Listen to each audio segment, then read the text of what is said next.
You are listening to the Tales of Conundrum podcast, Episode 12, Double Take. Part 1, The Shy Man and the Strange Solution. Ben Dixon sat alone at the small dining table in his studio apartment, replaying the events of the day in his mind. The apartment, though tidy, felt perpetually empty. A worn gray sofa, a single lamp casting warm yellow light, and a modest bookshelf housing mostly self-help titles. Outside his window, the city's evening lights flickered to life, a constellation of possibilities that always seemed just out of reach. Ben sipped on a cup of chamomile tea, his attempt at soothing his nerves. He found himself wondering, not for the first time, how he'd ended up in this cycle of loneliness. At 29, he was not inexperienced in life's difficulties. He'd held jobs, made a few friends in college, and maintained a distant but polite relationship with relatives. But when it came to forging meaningful connections, especially romantic ones, a profound shyness barricaded him from the world. He wanted to change, but the very idea of stepping outside his comfort zone made his palms sweat and his heart pound. His shyness wasn't new. It had dogged him since childhood. Teachers would mark him as quiet but attentive, a nice way of saying he didn't talk much and barely volunteered answers unless absolutely forced. In group settings, his mind would race with potential conversation starters, but his throat would constrict, leaving him silent. Despite this, Ben yearned for closeness. Late at night, he'd imagined scenarios where he met the right person who just understood him. That longing was punctuated by brief flickers of friendship, usually from kind souls who approached him first. Yet no matter how many motivational books he read or how many pep talks he gave himself, he couldn't shake the feeling that he lacked the fundamental skill to be genuinely social. Tonight, his thoughts drifted to Angela Stiles, a woman who frequented the same coffee shop he did on weekday mornings. She was both elegant and approachable, always dressed in crisp office attire, with curly hair that framed a thoughtful, intelligent face.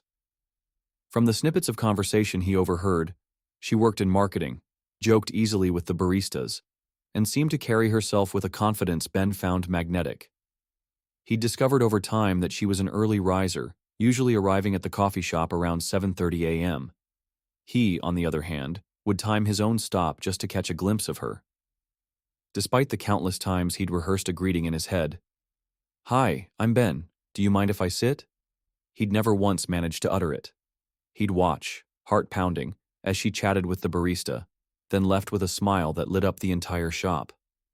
As he finished his tea, Ben turned on his laptop, intending to distract himself with mindless internet browsing.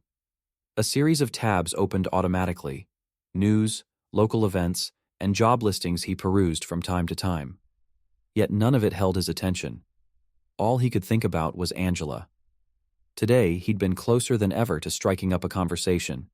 He'd even managed to open his mouth. But the moment she glanced his way, he froze, pulse hammering in his ears. He could almost feel the moment slip through his fingers as he stayed rooted to his spot, failing once more to bridge the gap between them. He closed the job listing tab and clicked idly on an advertisement that popped up on the screen. It was a splashy banner proclaiming, "Tired of being overlooked? Discover your inner confidence now." Normally, he dismissed such ads as scams preying on the anxious and insecure. But tonight, as he sat there in the half-lit silence, the headline seemed to glimmer with possibility. With a tentative sigh, he clicked. The web page loaded slowly, revealing a faded but intriguing layout of swirling shapes and colors. A bold statement ran across the top: "Cobb's Alternative Remedies, Releasing the Real You." Ben scrolled down. Testimonial quotes jumped out at him, each more over the top than the last. "Now I can speak to anyone without fear," said one. Another raved, "I landed the job of my dreams thanks to Cobb's ritual." He could practically hear the exclamation points ringing in his ears. He felt the familiar skepticism rise in his chest. This looked like classic internet quackery. But even so, there was a part of him that couldn't look away. He read on. A short paragraph below the testimonials described a unique ceremony involving special herbs and personal energy alignment. It was deliberately vague, perhaps to stoke curiosity. Ben couldn't help the small stirring of hope in his gut. He'd tried counseling, self-help, even hypnosis videos on YouTube, None had done more than provide momentary flashes of courage that evaporated under real-world pressure. Perhaps, just maybe, this was something different. Before he could talk himself out of it, he clicked the Contact Us link at the bottom. A stark black page replaced the swirling colors. In the center, a plain text form asked for a name, phone number, and a short message. Ben's finger hovered over the keyboard. He thought, "This is ridiculous. It's probably just a scam." Then again, the cost was not mentioned anywhere on the site yet. Maybe it was something small. Another $50 or $60 thrown to the wind in a final attempt at conquering his fear of social interactions. The payoff, if there were any truth to the claims, could be life-changing. He typed his name, Ben Dixon. Then, in the message box, he wrote a stammering introduction about how he was desperately shy and looking for a remedy. After hitting send, a wave of embarrassment flooded him. What if this is just an email collector? He could imagine the spam messages rolling in, each offering miracle solutions to everything under the sun. Yet the deed was done. He laughed nervously at himself and closed his laptop, resolving to treat the entire thing as a passing whim, a silly experiment he'd forget by tomorrow. But he didn't forget. The next day at work, he was a junior data entry clerk at a mid-sized manufacturing firm. Ben found himself checking his personal email on his phone during breaks. The hours trudged by in a haze of spreadsheets and cross-checking inventory numbers. Each time he glanced at his inbox, his stomach churned, half hoping and half terrified to see a reply from Cobb's alternative remedies. He felt foolish, but something in him needed the possibility that an extraordinary solution existed. By late afternoon, he had no response, and resigned himself to the likelihood that either they hadn't gotten his message, or it was just another scam that would bombard him with generic offers in a few days. At 5 p.m., Ben clocked out and made his way to the bus stop 2 blocks down from the office. The day was unseasonably warm, with the sun casting long shadows across the sidewalk. Head down, he navigated around chattering coworkers who often invited him to happy hour. He always declined, never comfortable enough to tag along. As he settled onto the bench to wait for the bus, his phone buzzed in his pocket. Glancing at the screen, he saw an unfamiliar number. His breath caught. When he answered, a gentle but firm voice came through. "Hello, is this Ben Dixon?" "Speaking," he managed, standing up instinctively as if someone important had just entered the room. "Ben, this is Cobb. I received your query through my website." Ben blinked. So it was real. Or at least, something was happening beyond an automated email response. "Oh, yes, thanks for calling," he said, mentally berating himself for sounding so unsure. The voice on the other end seemed to hold a measured confidence. "I understand you're interested in my alternative remedies for social anxiety. Is that correct?" Ben's mouth felt dry. "Yes, that's right. I've tried a lot of things, but nothing has really worked. Your site mentioned, well, special herbs and a kind of ritual, I guess." Cobb paused, then replied, "Indeed. It's a process that involves aligning your personal energy with the qualities you wish to embody. In your case, confidence and ease in social situations." For a moment, Ben saw a mental image of Angela, smiling over her latte, and he felt a rush of longing so strong it was almost painful. That sounds perfect," he said softly. "Well, I normally do an initial consultation, but I sense your situation is pressing," Cobb went on, his tone businesslike but not unkind. "My services run $700, paid before we begin. Are you prepared for that?" Ben nearly choked. $700 was a sizable sum for him, yet a stubborn flame of determination flickered in his gut. He had some savings, money he'd been putting aside for a vacation he never dared take. What if this is my chance? The logic was questionable, but his desperation was not. Yes, he answered, swallowing hard. "I can manage that." "Excellent," Cobb replied, the finality in his voice like a door clicking shut. "Would you be available to come to my practice at the end of the week? Say, Saturday at 3 in the afternoon?" Ben's heart pounded so loudly he was sure anyone nearby could hear it through the phone. "Yes, that should work." "Good. I'll text you the address shortly. We'll discuss more details in person. Please don't consume any alcohol 24 hours before the session, and try to keep yourself in a calm, open frame of mind." "All right," Ben breathed. "Thank you." When he hung up, the bus was rolling up to the curb, lights blinking. Ben climbed aboard in a daze, tapping his payment card against the reader. He slid into a seat by the window, ignoring the jostle of passengers around him. His head swirled with equal parts excitement and anxiety. What have I just done? Back at home, the tension only grew. He tried to focus on mundane tasks, cooking a small dinner of pasta and vegetables, flipping on the TV to watch a comedy show, but his mind kept drifting back to that phone call. Cobb was polite, almost too polite, and the sum of $700 weighed heavily on him. Was he being scammed? Was it truly some miraculous remedy, or just a hocus-pocus trick to siphon money from the gullible? Then, Angela's face appeared in his thoughts, unbidden. He imagined walking up to her with a sure, easy confidence, introducing himself with a steady voice, perhaps even cracking a small joke. He pictured how her eyes might widen with pleasant surprise that the quiet guy from the coffee shop had finally said hello. The vision sent a thrill through him.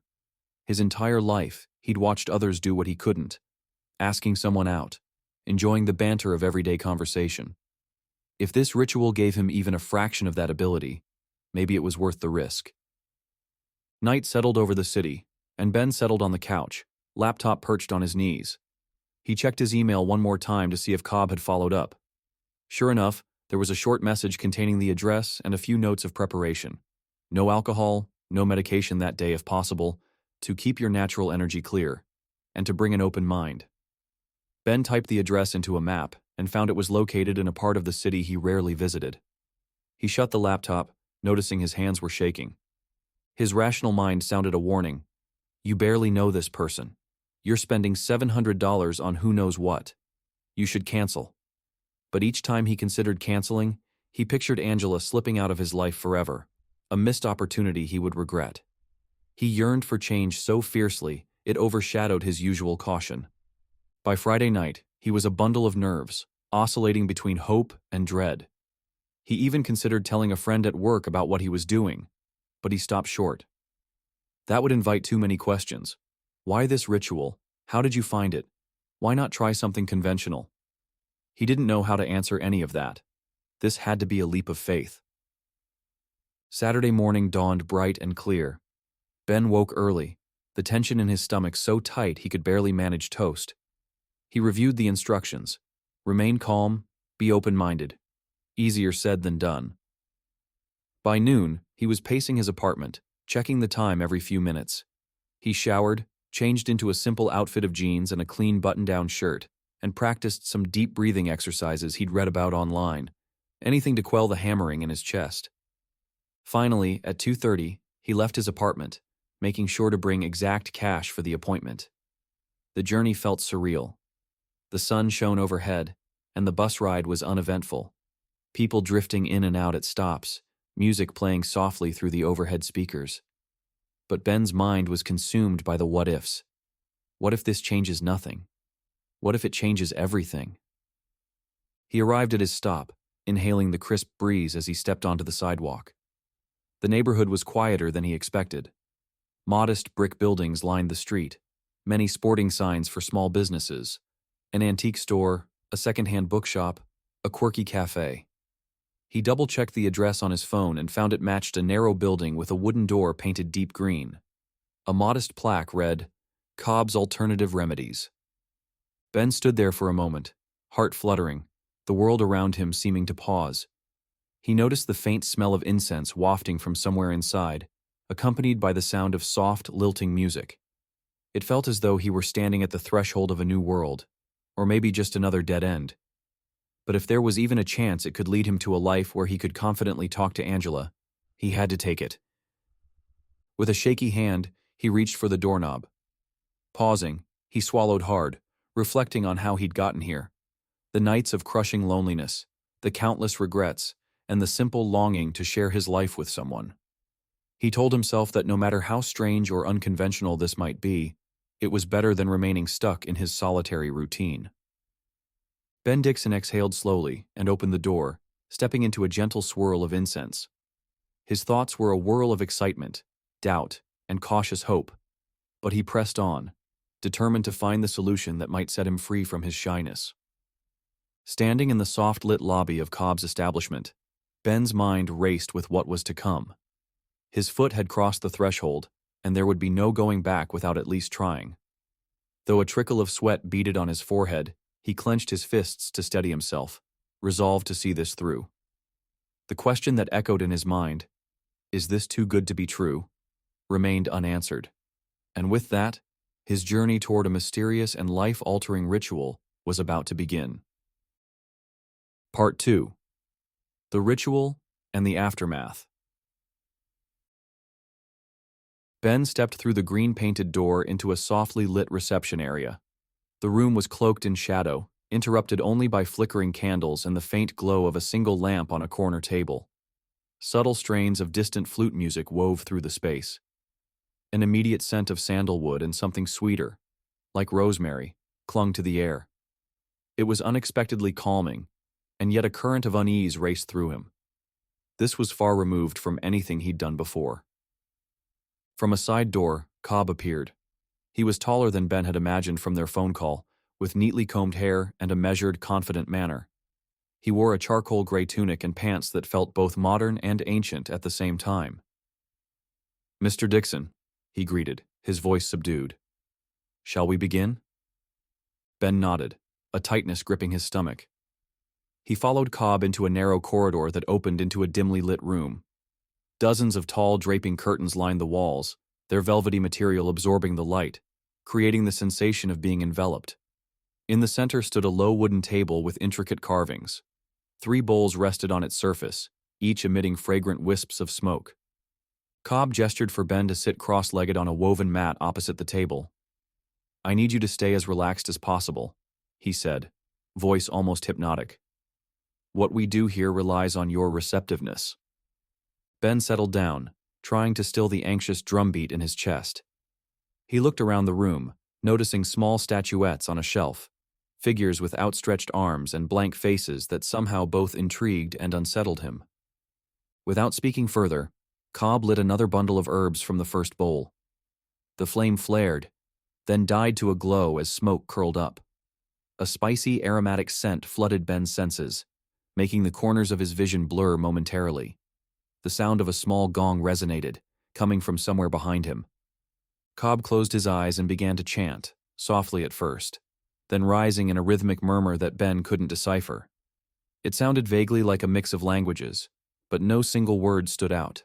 The chant's cadence was oddly soothing, and despite the strangeness of it all, Ben felt his tension ease.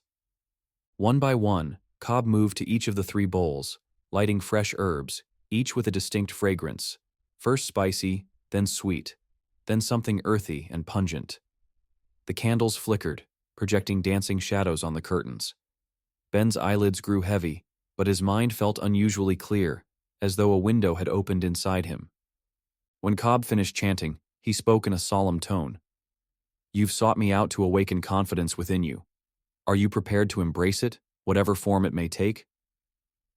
Ben glanced at the swirling smoke, feeling unsteady, yet oddly brave. "Yes," he said, surprised by how steady his voice sounded. "Then payment first," Cobb replied, holding out a hand.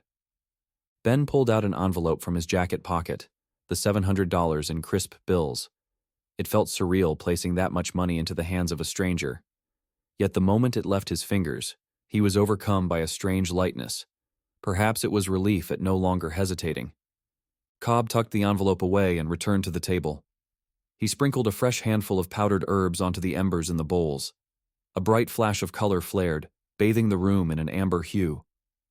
"Close your eyes," he instructed. Ben obeyed, inhaling the mingled scents. Suddenly, a cool, tingling sensation spread down his arms and legs. His heart pounded, but instead of panic, he felt a burst of exhilaration. His body seemed anchored while his mind soared, like a balloon tethered to the ground but drifting skyward. Cobb's voice swam through the haze. "You've taken the first step. Remain open. Let go of any past fears. Allow yourself to be transformed." For a minute or two, Ben lost all sense of time. The chanting merged with the steady thrum of his own heartbeat. His mind settled into a sort of focused calm. When Cobb tapped a short staff on the floor with a hollow thud, Ben's eyes flew open. In the flickering candlelight, everything looked slightly sharper. Cobb's face, though still partially in shadow, seemed reassuring. "How do you feel?" Ben tried to form the words. "I feel good," he managed, a smile tugging at the corner of his mouth. It wasn't the adrenaline-fueled rush he'd anticipated, but a subtle confidence. His posture felt straighter, his breathing deeper. Cobb nodded. "You may experience heightened self-assurance in the coming hours. It can manifest in unexpected ways. Don't fight it." Ben stood up carefully, noticing a faint swirl in his head. He gathered his coat and followed Cobb out. The reception area felt different now, as though the colors were more vivid, the air more charged. He paused at the threshold, turning back to Cobb with a mix of gratitude and uncertainty. "Thank you," he said quietly. For helping me." Cobb gave him a polite smile, eyes glinting. "Go forth and meet the world. That's the best way to show your gratitude." Outside, the afternoon light felt surprisingly bright, and Ben squinted. Even so, a renewed sense of purpose steadied him. He checked his watch, 4 o'clock. He had been inside for nearly an hour, but it felt both shorter and longer than that. Shrugging off the confusion, he took a deep breath and walked to the bus stop. On the ride home, he caught his reflection in the window. He almost didn't recognize the small grin on his own face. A flutter of optimism radiated through him. In some distant corner of his mind, a tiny alarm bell rang about the ritual and its strangeness, but he brushed the thought aside. What mattered was that he felt different, in a good way. Once home, he flicked on a light and tossed his jacket on the couch. A sudden wave of lightheadedness swept over him, forcing him to lean against the wall. He blinked, trying to recall if he'd eaten properly that day. The memory felt fuzzy. Hadn't he grabbed something before going to see Cobb? He couldn't remember. Shrugging it off, he took a glass of water from the kitchen, downed it, and decided to lie down for a moment. When Ben woke, the living room was bathed in the warm orange glow of early evening. The clock on the wall read 6 o'clock, but his watch displayed 7:15. He frowned, adjusting the small dial, assuming it had been jostled. As he rose from the couch, he noticed 3 missed calls on his phone from a number he didn't recognize. It struck him as odd. He rarely got calls outside of work, and certainly not from any unknown number. He shrugged. Perhaps it was a spam call. He realized he was starving. Stomach growling, he grabbed a quick bite from the fridge, a leftover sandwich, and downed it in record time. Then he felt strangely restless, the earlier lightheadedness replaced by a simmering energy. Usually, evenings found him sinking into his couch, maybe reading or browsing the internet. But tonight something tugged at him. He wanted to get out, talk to someone, do anything besides sit alone. Yet the thought vanished as quickly as it came, replaced by a nagging fatigue. Confused, he paced the apartment, trying to make sense of the conflicting impulses, fresh boldness clashing with an uncharacteristic weariness. It was all too jumbled in his head. Maybe it's just side effects from the herbs, he told himself. He picked up his phone again, noticing a new text notification. The sender's name made his heart jump. Angela Stiles. He hadn't even realized he had her number saved, although at some point he must have found it or overheard it. Slowly, his eyes scanned the words. "Hey, thanks for a wonderful time today. I really enjoyed it. We should do it again soon." For a moment, Ben forgot how to breathe. Angela Stiles, the Angela, messaged him about a wonderful time. When had they had any time together? Confusion clenched his chest. His mind scrambled, racing through the day's events. He'd gone to Cobb's, come home, felt dizzy, taken a nap. He checked the message details. It had arrived not long ago, which meant she was referencing something that happened recently. But how could that be? He hadn't seen her in days. Unless... His eyes flicked to the missed calls. He pressed on the unknown number, but it went straight to voicemail. A trickle of dread mingled with excitement. If Angela believed they'd spent time together, It must have happened during a window he couldn't remember. That made no sense, but the evidence was on his phone, bright as day. He reread her text over and over, as though expecting the words to morph into something else. But they remained the same, a playful, heartfelt message from a woman he'd never mustered the courage to approach properly. Now it seemed he had, yet the memory was a complete void. His hands trembled. He stared at the screen, questions swirling. Had the ritual done something more than just give him a spark of confidence? Had he somehow summoned the courage to ask her out and then just forgotten? The very notion tied his stomach in knots. Ben sank onto the couch, the phone glowing in his hand. His heart hammered, torn between elation that Angela apparently enjoyed spending time with him and alarm that he couldn't recall a single detail of what they'd done or said. The text stared back at him, taunting him with a reality he couldn't piece together. Unsure of how to respond, he placed the phone face down on the coffee table. No scenario he imagined quite explained the gap in his memory. He glanced at his watch again, verifying that it now matched the wall clock. One part of him wanted to dismiss everything as a fluke or a misunderstanding, but the warmth in Angela's words made it clear she wasn't confused. He was. Ben leaned forward, elbows on his knees, trying to calm his racing thoughts. The perplexing whirlwind of the last few hours, Cobb's ritual, the wave of newfound energy, the odd flickers of lost time, crashed into this startling revelation. He needed answers, but he wasn't sure where to begin. His eyes drifted back to the phone. Angela had enjoyed her time with him, a time he apparently couldn't remember at all. He felt something akin to both triumph and dread. 1,000 questions clamored for attention, but none had immediate solutions. All he knew was that his life had taken a sudden, bizarre turn, and he had no idea how to proceed. Outside, night was falling over the city in a hush of streetlights.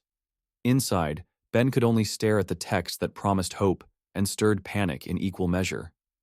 The second hand on the wall clock ticked steadily, counting each uncertain moment as he wondered just how he'd gained Angela's favor and why he couldn't recall a second of it.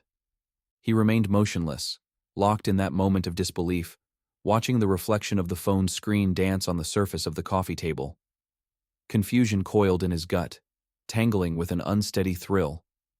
In the quiet gloom of his apartment, Ben Dixon realized that his world had shifted in ways he never expected, and he was left holding a smiley-faced message from Angela Stiles, with absolutely no memory of how it had come to be. Part 3. Discovering the Double Life. Ben woke with a dull throb behind his eyes, the kind of headache that signaled too little sleep or maybe a lingering hangover. The edges of the morning seemed unusually harsh. Sunlight hit his curtained window like a spotlight, and even the muffled hum of traffic outside felt jarring. He groaned, pressing a hand to his forehead, trying to assemble the fragments of yesterday. Instead, he encountered an unsettling blankness. The last thing he clearly remembered was discovering Angela Stiles' text about having a wonderful time. He'd spent hours agonizing over how or when they might have met. His confusion had overshadowed everything, and at some point he must have collapsed into bed. Now, the night before remained a blurry void, and the notion that he might have asked Angela out, or gone on a date with her, without recalling a moment of it, set his nerves on edge. He swung his legs over the side of the bed, feeling a strange tightness in his muscles. His shoulders felt sore, as if he'd done something strenuous. Checking his phone, he scrolled through the messages once again, reading Angela's text for what felt like the 100th time. "Thanks for a wonderful time today. I really enjoyed it. We should do it again soon." He had typed no response yet. His mind reeled with the possibilities. Had they really spent time together? Did he behave oddly? The unknown made his heart pound with anxiety and shame.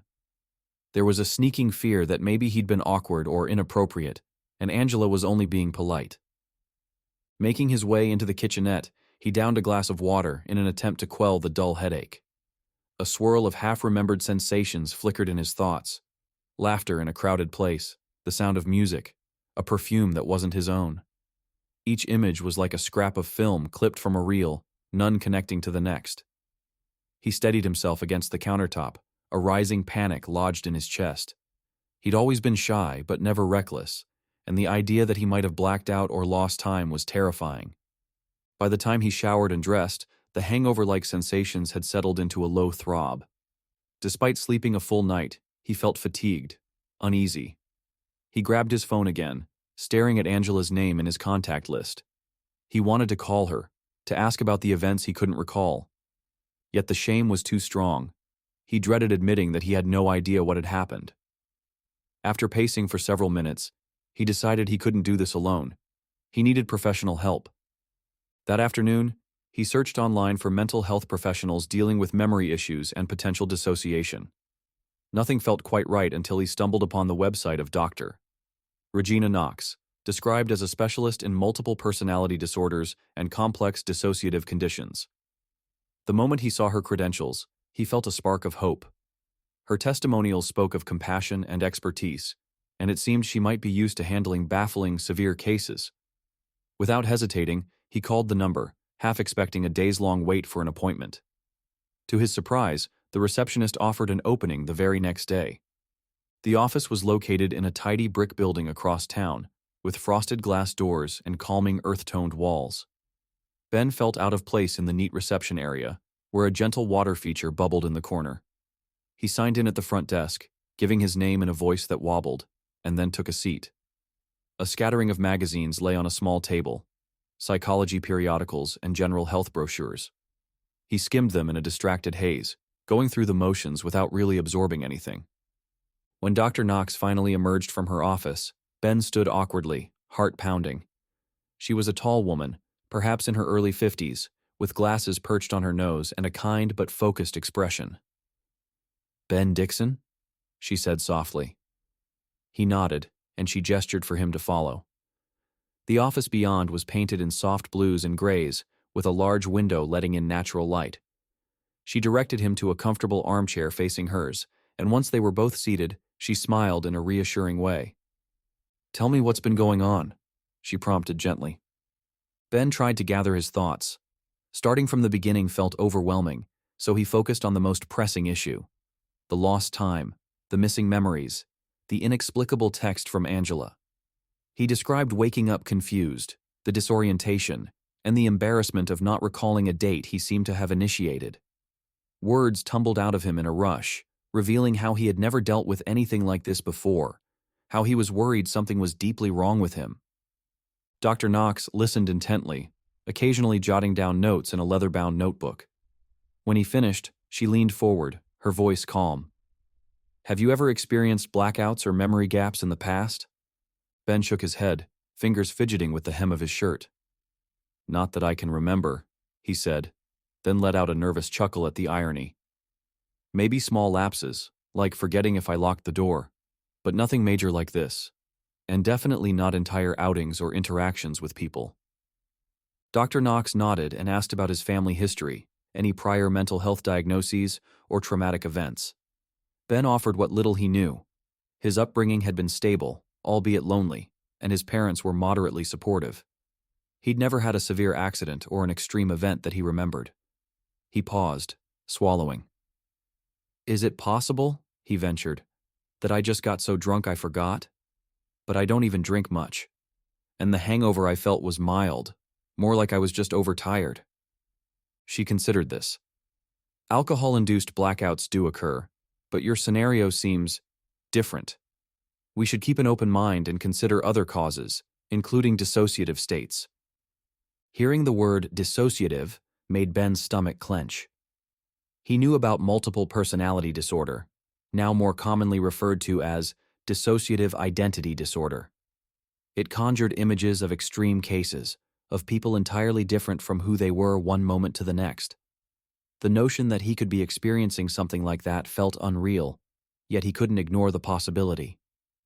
Dr. Knox asked him detailed questions about his sleep patterns, stress levels, and any time he might have felt outside himself. "If you are experiencing some form of dissociation," she explained in a measured tone, "the severity can vary. It's not always classic multiple personalities as people see in movies, but the memory gaps you're describing are concerning, especially if someone else noticed a drastic change in your behavior during these gaps." He swallowed hard and nodded. I'm scared, he admitted, voice low. I've been shy my whole life, but I've never done anything like this.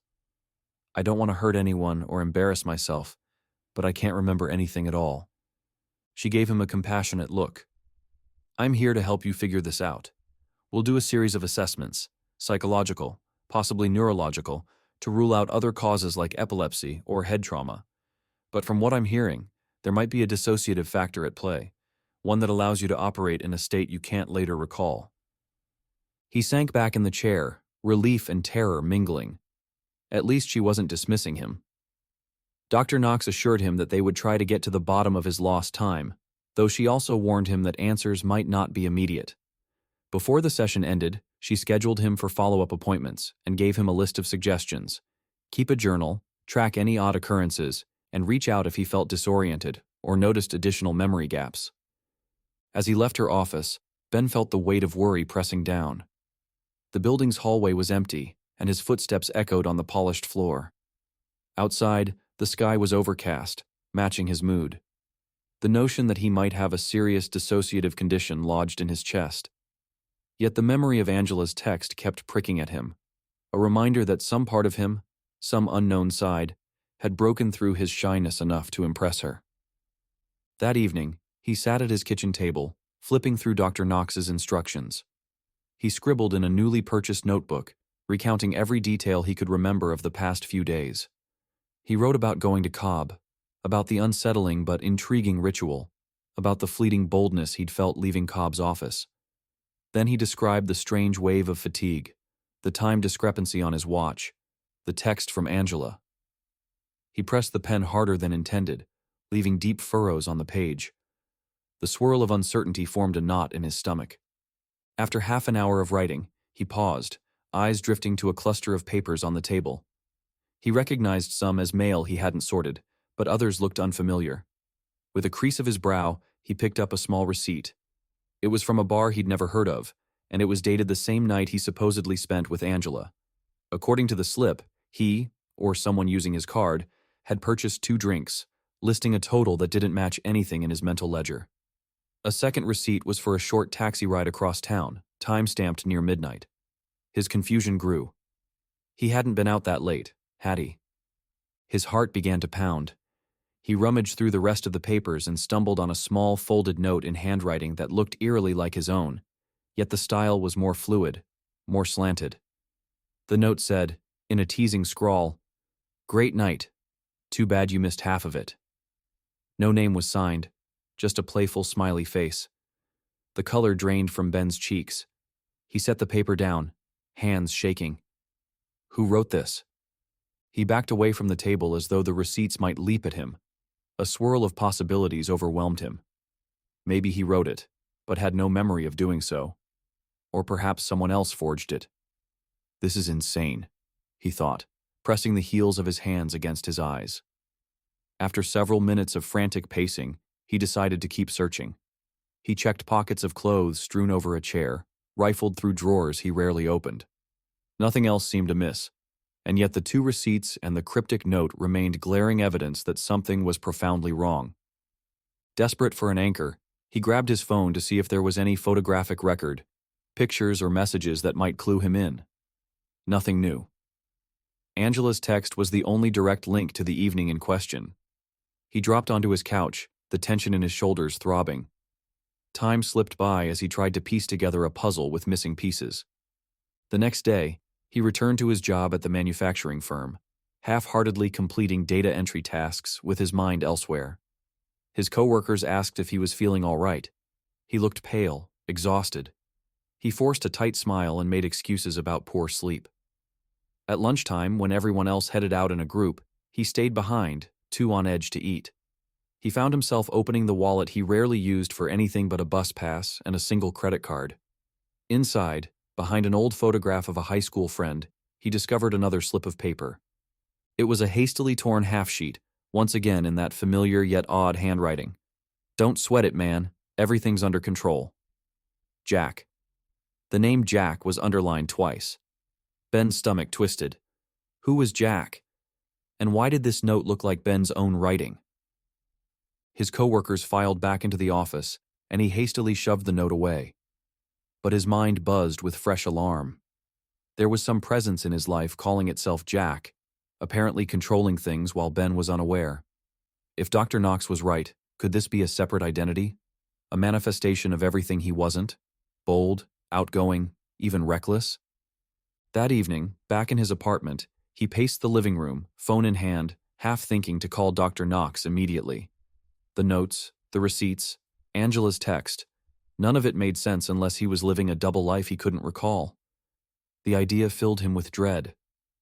Was this how multiple personalities began to reveal themselves? He tried to recall every TV show or article he'd seen on the topic, but none of it offered a clear solution. In a moment of frantic resolve, he dumped out the contents of his gym bag, rummaged through old receipts and crumpled pages. At the bottom, he discovered yet another note, scrawled in the same playful style. It read, "Don't worry about last night, buddy. Jack." A rush of nausea gripped him as he stared at the words. He couldn't ignore the possibility anymore. Some part of him, or someone else, was acting in his stead and leaving behind taunting clues. He sank onto the floor, the note clutched in his trembling hand. The phrase played over and over in his mind. "Don't worry about last night, buddy." Had Jack gone out with Angela? Was Jack the one who purchased drinks at the bar? Was Jack the force behind these missing memories, operating under the cloak of a dissociative episode? His breath grew ragged as the reality closed in. The possibility that he was sharing his own body with someone named Jack shook him to the core.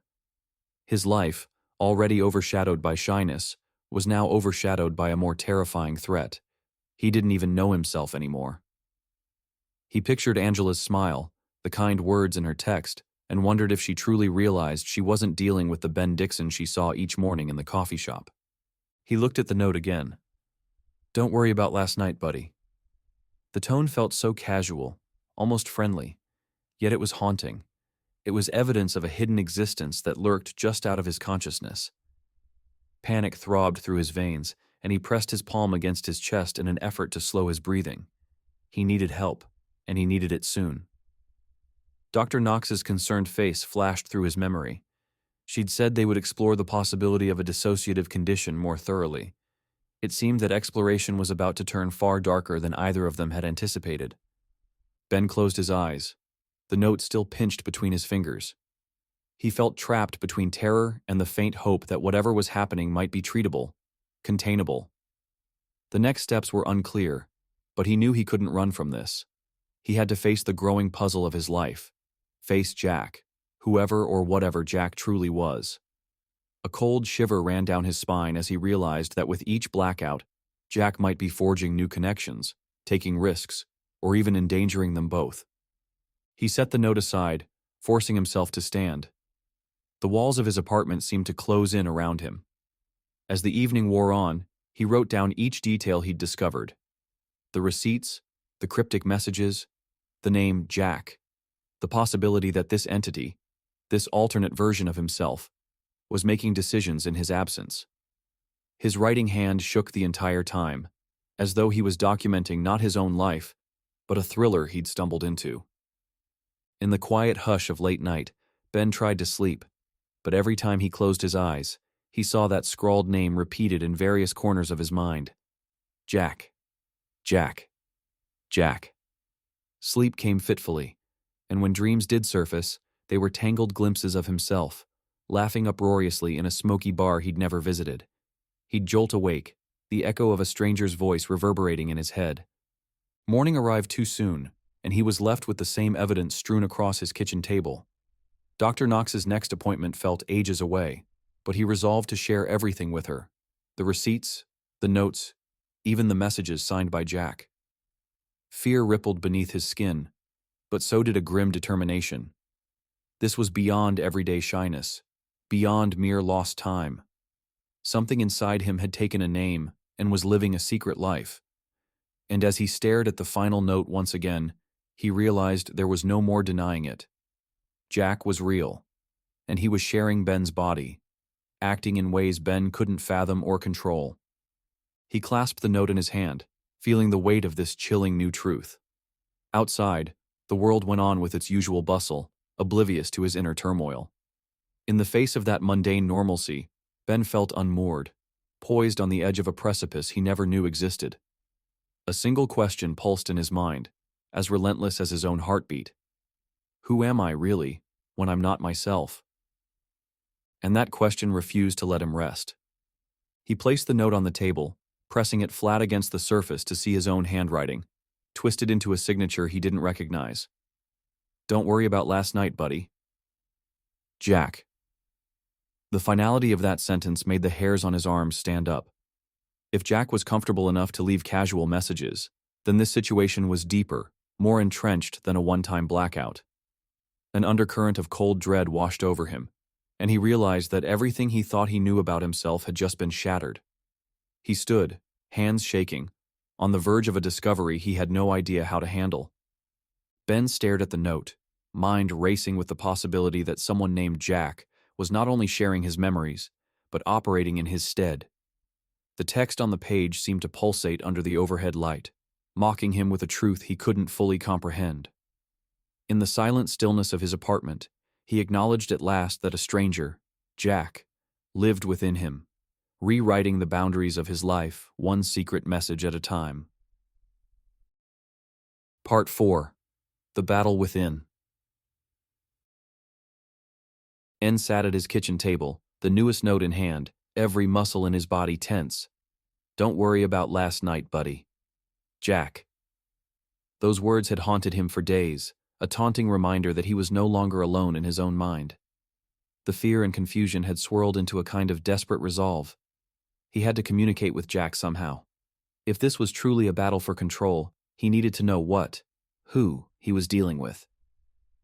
He took a fresh sheet of paper and carefully wrote, "Who are you?" He paused, staring at the page, then added, "Why are you doing this to me?" A shaky exhale left his lungs.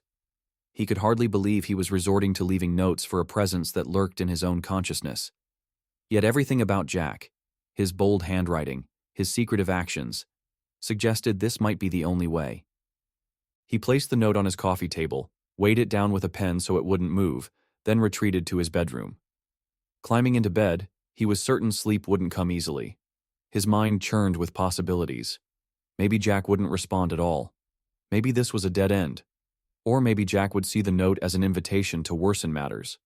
Still, it was the best idea he had. Night sank into the apartment in slow gradations of darkness.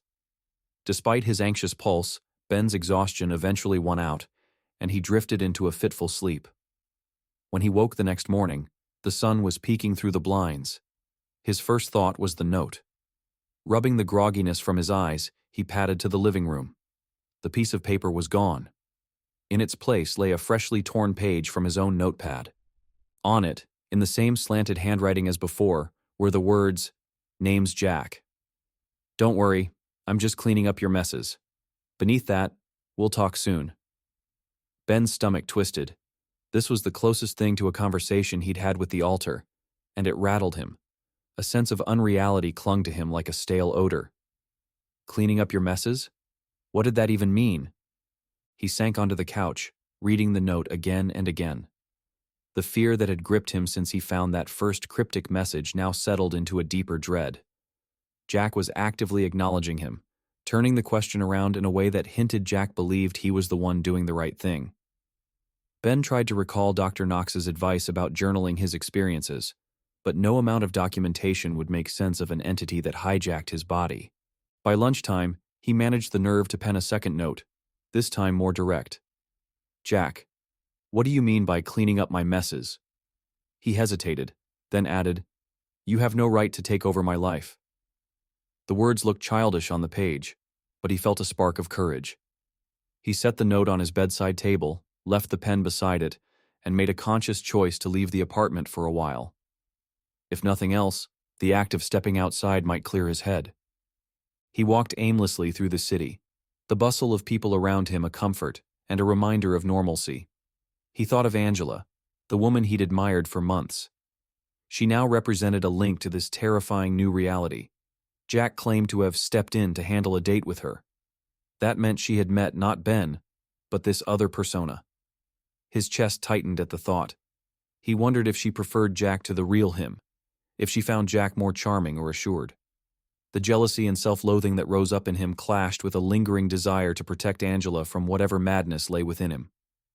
Returning home just before dusk, he felt a somber determination press on him. He had to see if Jack had responded. After unlocking his door and slipping inside, he headed straight for the bedroom. The page was there, but with a new message in bold, sweeping strokes. "You're too timid, Ben. You need me." And in smaller writing beneath, "Stop trying to fight. I did you a favor with Angela." Ben's eyes burned with tears of frustration. He gripped the note so tightly it crumpled at the edges. Anger flared, warring with helplessness. "I did you a favor." The arrogance in those words stung him. He struggled to recall any details of that night, but all he got were murky images, flashes of laughter, a sense of confidence that felt foreign. Maybe Jack had been bold enough to approach Angela. But at what cost? He wrote a reply on the back of the same paper, using as calm a tone as he could muster. "I don't want your help. I never asked for you. Please, leave me alone." Setting the note on the table, he flicked off the bedroom light and went about his evening in a haze. Sleep was nearly impossible to achieve. Each time he closed his eyes, he pictured Jack's handwriting calling him weak or shy. In the morning, he found yet another response, scrawled so large it nearly covered the page. "Too late for that, buddy. Get used to me."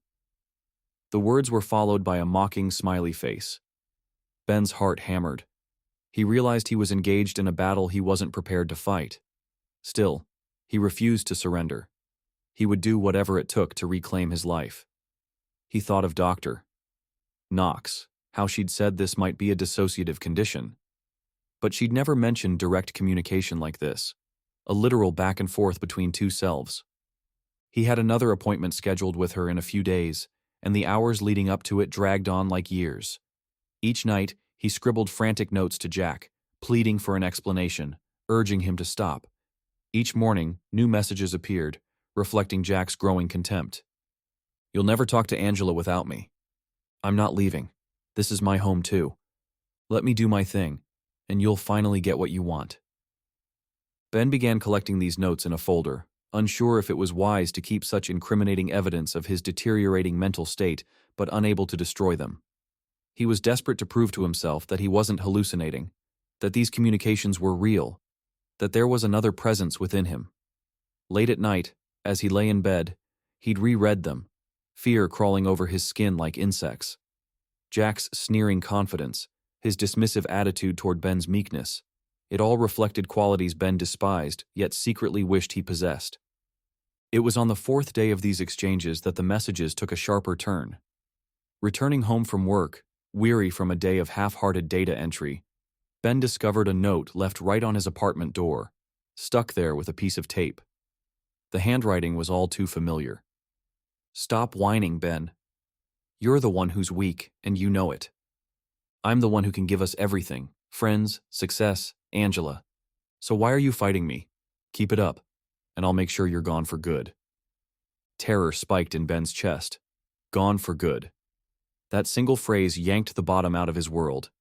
He snatched the paper off the door, darted inside, and locked it. Leaning against the wall, he felt his breath coming in gasps. He tried to steady himself enough to read the note again. In black ink, those words glared back at him, an open threat. This was no mere annoyance or strange phenomenon. Jack was claiming the ability to erase Ben entirely. His rational mind told him that if this was indeed a dissociative disorder, Jack was part of him, not an external enemy. But the notes felt external, each line brimming with a consciousness completely separate from his own. The knowledge that this being seemed to relish the control, to taunt him for his shy nature, made him feel violated. He slumped to the floor, phone in hand, considering calling Dr. Knox right then. Yet he couldn't bear the idea of trying to explain everything over the phone, especially with no guarantee she'd be available. Instead, he set the note aside and resolved to endure until his scheduled session, which was now only 2 days away. He left no new message that evening, hoping Jack might just dissipate if he got no attention. But the next morning, he woke to find a scribbled line across the bottom of a page in his notebook. "Ignoring me won't save you." That day felt unreal, each hour passing like a slowly ticking metronome in the hush of a concert hall. His coworkers asked if he was ill, noticing his drawn face and shaky hands. He responded with clipped words, not wanting to admit that he was locked in a war with himself. When the appointed day finally arrived, he hurried to Dr. Knox's office, folder of notes tucked in his messenger bag.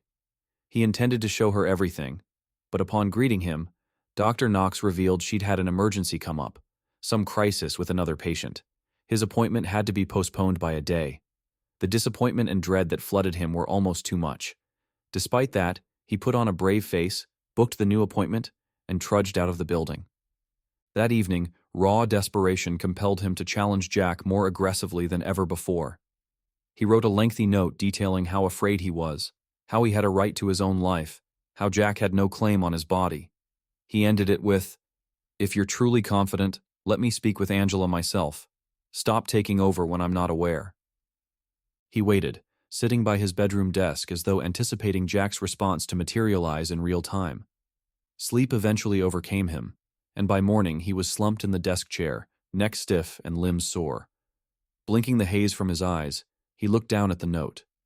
Jack's reply stood out in large, sweeping letters. "I stepped in because you wouldn't. You would have stayed lonely forever, pining for a woman you never had the guts to approach. I can change that, but you're too scared. Why shouldn't I do what you won't? Why shouldn't I take the life you refuse to live?" Beneath that, another sentence, an afterthought that sealed the terror in Ben's heart. "Soon, it'll just be me." Ben swallowed around the dryness in his throat, the words echoing in his skull. Jack's plan was clear: eliminate Ben's consciousness entirely. He realized then that Jack's entire persona was built on confidence, boldness, qualities Ben lacked. Maybe it wasn't only about Angela, but about everything else in Ben's life that had gone undernourished. Jack had found the openings, slipped in, and now threatened to overshadow Ben completely. The thought that soon there might not be a Ben, only Jack, made him reel with horror. He stumbled away from the desk, reading the note again as if the words might change. "Soon, it'll just be me." The finality rattled him like a death sentence. His mind churned. Could he stop sleeping altogether, deny Jack the chance to emerge when he blacked out? That was impossible and dangerous. Should he check himself into a hospital? Perhaps. But what if Jack simply found a way to manipulate that situation? Panic surged, driving him to pace in frantic circles around the living room. He grabbed his phone, thumb hovering over Dr. Knox's contact. He could try to leave a voicemail, but what would he say? That a separate part of himself was threatening to destroy his very existence? The weight of it all pressed down on him. Still, he had no other recourse. He tapped the screen and called, prepared to beg for an emergency consultation. She didn't answer, so he left a shaky message that it was urgent, that he feared he was losing time again, that something dangerous was happening. When he ended the call, he flicked through his notes in a flurry, verifying that each threat was real, that he hadn't imagined it. The handwriting changes were undeniable, his own neat, somewhat timid script compared to Jack's bold scrawl. The messages dripped with confidence, annoyance, sometimes fury. They escalated daily. The last few spelled out a potential end to Ben's autonomy. He had no illusions that Jack was bluffing. The presence lurking in him radiated too much self-assurance to resort to empty threats. Ben sank against the wall, heart pounding, the final note clutched in his trembling fingers. "Soon, it'll just be me." The words resonated like a drumbeat, and he felt time closing in around him. Every second he waited was another second Jack might slip into control and push him further into oblivion. Torn between terror and a fierce determination to survive, he stared at the paper, mind churning with the desperate need to find a solution before this new persona claimed his life completely. Part 5. Angela's Intervention and Jack's Rampage. Ben caught sight of Angela seated by the window of the small cafe, checking her phone with a distracted air. She wore a simple blouse and jeans, her hair pulled back loosely. There was no trace of the corporate crispness he was used to seeing in the mornings, and he briefly wondered if meeting her outside of the usual setting would change the way he felt. But the thump of his heart told him it wouldn't. He took a breath, mustering his courage. He needed this conversation to happen when he was himself, before Jack had the chance to interfere. Angela glanced up as he approached. Surprise registered in her expression, followed by a hint of concern. "Ben," she said, rising slightly from her seat. "I almost didn't recognize you. You look different today." He managed a thin smile. "I probably look worried." She nodded, gesturing for him to sit. He lowered himself into the chair across from her, every muscle tense. The smell of fresh coffee surrounded them, but his appetite for anything was gone. "Thank you for meeting me," he said, voice tight with anxiety. She folded her hands on the table. "You sounded urgent on the phone. Are you okay?"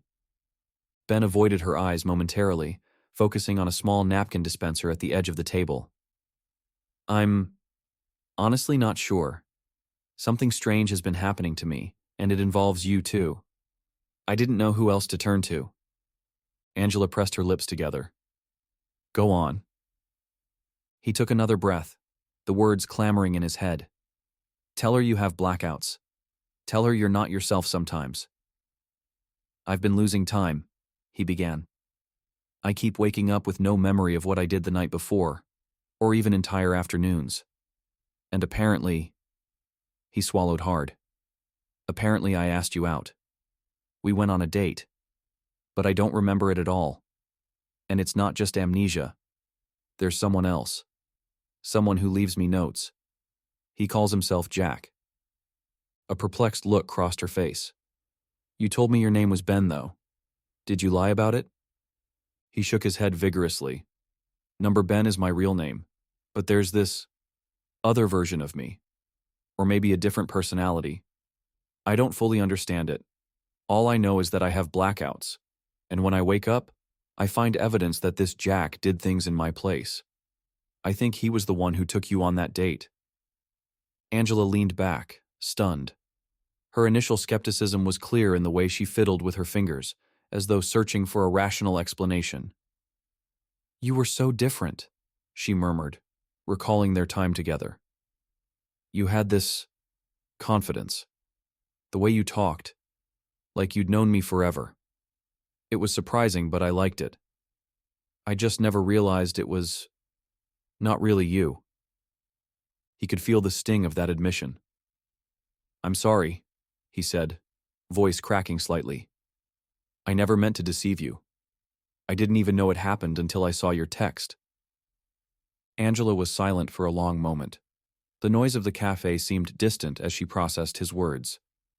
"I remember asking you, well, the version of you, why you were suddenly so bold," she said. "You laughed it off. I guess that was Jack." Her eyes flickered with realization. "It's not that I don't believe you, but this is a lot to take in. Are you sure it's not just some bizarre memory issue?" He told her briefly about seeing a specialist, Dr. Knox, and the notes Jack left behind. Her skepticism shifted gradually into concern. She reached across the table, placing a hand on his. "Ben, this is serious. If you're losing time, who knows what else this Jack might be doing?"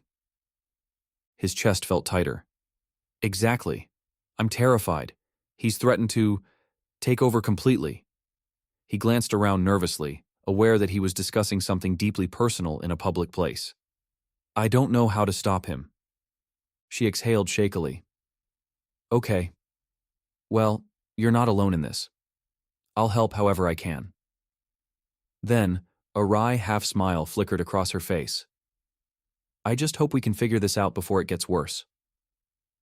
Her decision to trust him was a relief that nearly brought tears to his eyes. He nodded his thanks, and they fell into a hush of mutual resolve. Together they agreed to exchange phone numbers. Angela insisted on having a second number for Ben, in case his usual phone got lost or something else happened.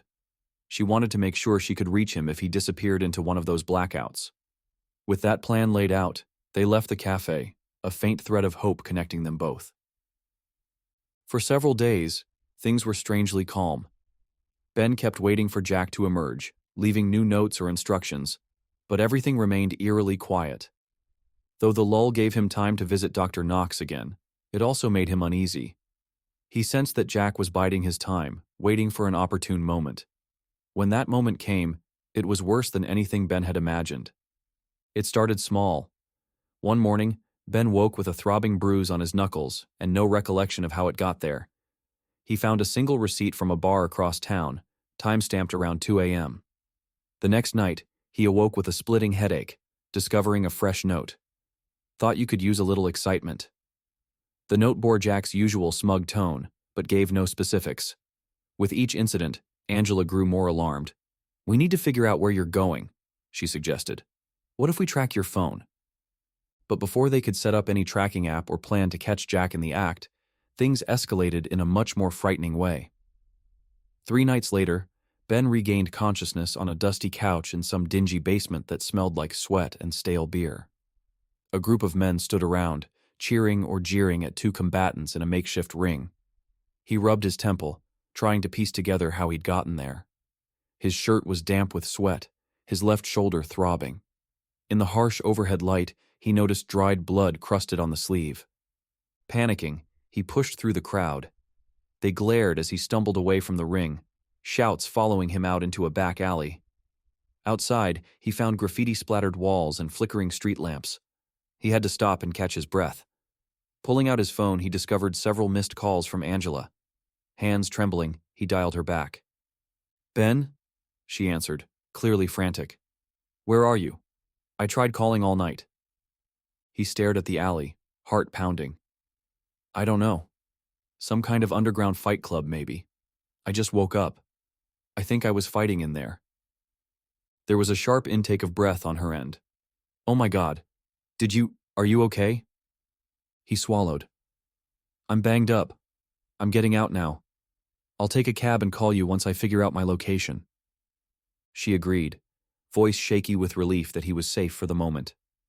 Nearly an hour later, he made it home, dropping onto his couch with exhaustion that seeped into his bones. He vaguely recalled shouts, the stench of beer, adrenaline pumping through his veins. None of it felt like his own memories. He had no idea who Jack had fought, or why. The following day, Angela insisted on coming over to make sure he was all right. The bruises on his torso and arms spoke of a vicious altercation. She pressed her lips into a thin line, carefully placing a warm compress on a particularly deep bruise near his ribs. "Jack did this," she murmured, more to herself than to Ben. "He's hurting you, and putting other people at risk too." Ben nodded, wincing at the pain. "I know," he whispered. "I can't keep waking up like this." But the next wave of chaos hit only days later. Angela called him in a panic one morning, claiming she'd received a text from him at 3 a.m, loaded with cocky flirtations and references to attending some high-speed racing event. "You said you were driving with someone's car on an abandoned road," she explained, voice trembling. "But I knew it wasn't you. It sounded so reckless." Ben's heart sank. He checked his phone logs. Sure enough, an outgoing text to Angela around 3:07 a.m., none of which he remembered writing. That night, he woke on his couch with a pounding headache, sirens wailing somewhere in the distance. A quick glance at his phone showed several missed calls, plus a text from an unknown number referencing the race of the century. He quickly realized his knuckles were scraped again, this time with what looked like bits of gravel embedded in the skin. He checked his jacket pockets and found a crumpled speeding ticket from a county road nearly 20 miles outside the city. By now, the pattern was unmistakable. Jack was acting more aggressively, taking bigger risks with every blackout. Drugs, underground fights, illegal racing. Each new scenario brought fresh injuries or fresh debt. Police citations, hospital receipts, shady phone numbers. Sometimes entire days would pass with no sign of Jack, only for him to return in a sudden flurry of mania. Ben tried everything, locking his doors from the inside, hiding his car keys. Though he often took public transportation, he did own a small sedan, going to sleep in the daytime to avoid the usual nights of chaos. But Jack found ways to circumvent each barrier. More alarmingly, Ben noticed changes in himself outside the blackouts, brief surges of anger or cockiness that weren't typical of him. At work, his coworkers noticed the shift. He'd snap at them or breeze past them in the hallway with unusual confidence. Moments later, he'd catch himself, unsettled by the foreign sensation. Angela, meanwhile, witnessed the fallout firsthand. One afternoon, she arrived at his apartment to find him sporting a bandage over his eyebrow. A souvenir from some brawl he couldn't remember. He was in the middle of peeling off a sticker from yet another speeding ticket. When she saw the physical evidence of these dangerous escapades, his bruised face, the torn jacket, the crumpled legal warning, she blanched. "How long can this keep going?" she whispered, placing a gentle hand against his cheek. "One day, you're going to get into something you can't walk away from." Ben swallowed hard, fighting tears of frustration. "I know. I'm trying to see Dr. Knox as often as I can, but it's not enough. He's stronger every day." Angela's gaze flicked across the living room, landing on the folder of notes that Ben had shown her. Those mocking messages, always signed by Jack. "We need to figure out where he came from," she said, eyes narrowing. "What changed that made you susceptible to these blackouts in the first place?" Ben sat on the couch, shoulders hunched in defeat. "The only major change I can think of was that weird ritual I did with Cobb, the so-called alternative medicine for confidence. Ever since then, everything spiraled." Angela stiffened. "You never told me the full story about that. Who is Cobb? What exactly did he do to you?" He shrugged helplessly. I don't know the specifics. He burned some herbs, chanted something about awakening my confidence. I didn't feel any immediate danger. It was bizarre, sure, but I paid him $700 and left feeling a little bolder. Then all these weird blackouts started." She raked a hand through her hair, alarm tightening her features. "You think it's possible? He did something more than just a placebo trick? You said it was like a ceremony, right?" He exhaled, the memory sending a chill through him. "Yes. The chanting. The smoke. I can't explain it. But I've wondered if he did something to me that night." Angela's eyes hardened with determination. "Then maybe it's time we confronted him. He's the only lead we've got.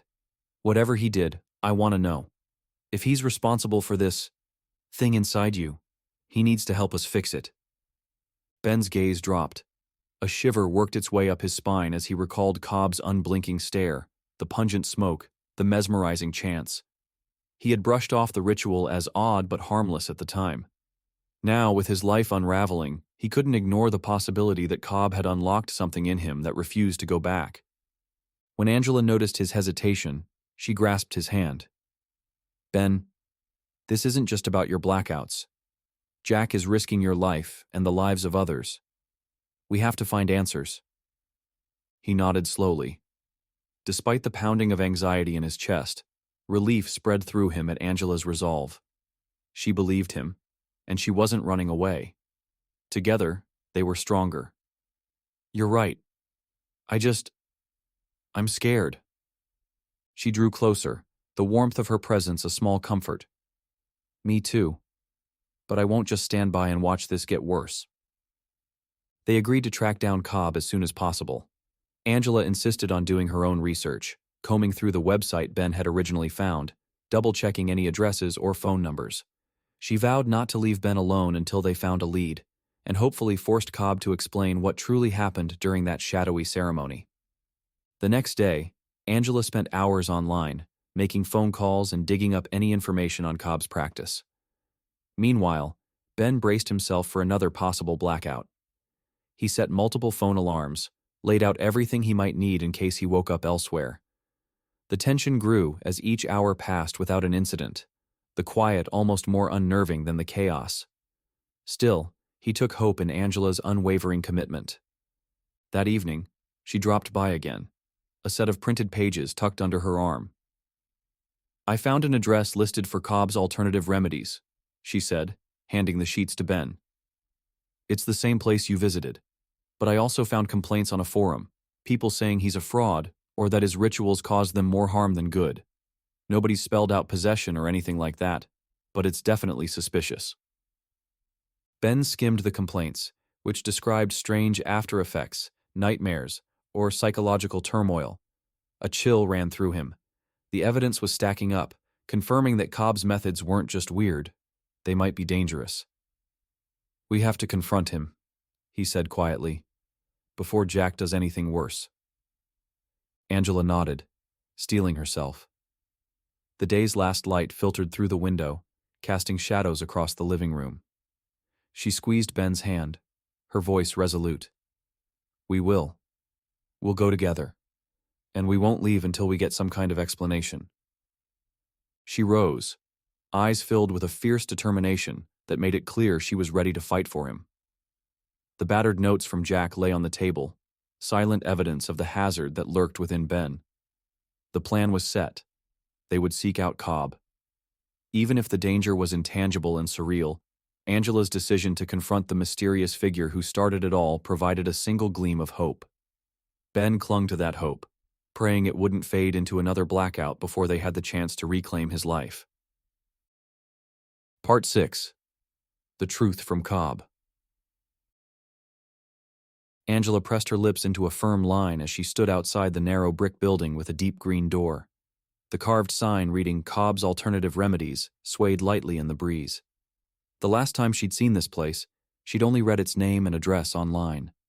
Now, she was here in person, determined to confront the man she believed had upended Ben's life.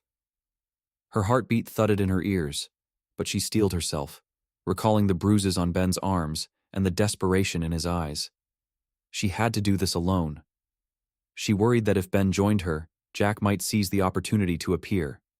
She couldn't risk that chaos, not when she needed real answers. Stepping forward, she tried the doorknob.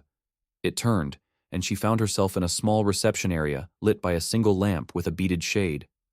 The familiar scent of herbs and incense curled through the space, clinging to the drapes on the walls. Soft chimes tinkled from a back room, and the place seemed almost serene. Nothing like the sinister lair she'd imagined. Yet unease prickled along her arms. She couldn't forget the stories of others who'd come away disturbed and damaged.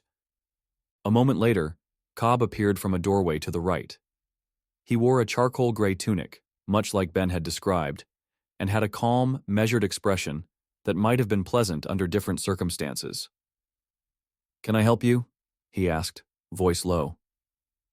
Angela squared her shoulders. "I need to talk to you about Ben Dixon," she said, injecting firmness into her tone. "And what you did to him." His eyebrows flickered in recognition. He stepped aside, gesturing for her to enter the hallway that led to his consultation room.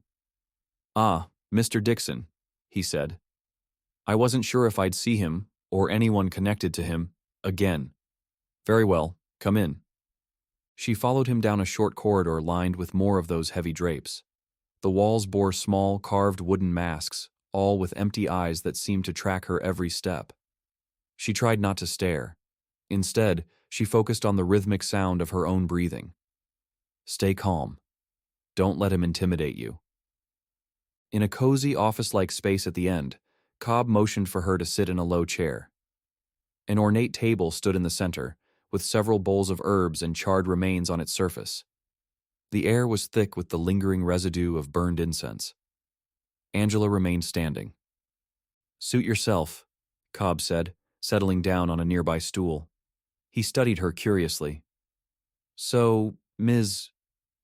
Angela Stiles," she offered curtly. "I'm a friend of Ben's. He told me about your ritual. Said you burned herbs, chanted, and promised him confidence. Now he's suffering from blackouts, and someone, called Jack is taking over his life. Does that ring a bell?" Cobb's face darkened momentarily, then smoothed into a neutral mask. "I see. Ben has told you quite a bit, then." Angela crossed her arms. "He told me enough to know you've messed with forces beyond normal therapy or medicine. I want you to explain exactly what you did to him, and how to fix it." For a fleeting moment, Cobb looked almost regretful. He clasped his hands together. "First, let me make one thing clear," he began carefully. "Mr. Dixon came to me of his own free will. He wanted to conquer crippling social anxieties. My ritual simply opened a gateway for a spirit of confidence, if you will." "Spirit of confidence?" Angela repeated, voice laced with skepticism. "Is that what you call that thing, Jack?" Cobb shrugged. "That's one name. In ancient texts, some might call it a demon, though that word carries a great deal of cultural baggage. Let's say it's a spirit entity that embodies the trait Ben desired. Confidence." Angela bristled. And you didn't think to mention the risk that this demon might take over his entire life? He's losing time. He's hurting himself. He's not in control. Did you really give him that chance to refuse once you started your gateway ritual? Cobb offered an apologetic half-smile. I might have omitted some finer details, but that's my trade. Clients want transformation. I provide it. Rarely do these entities grow so dominant. Usually they enhance the subject's existing personality, giving them a boost of whatever quality they paid for. I've had many satisfied customers.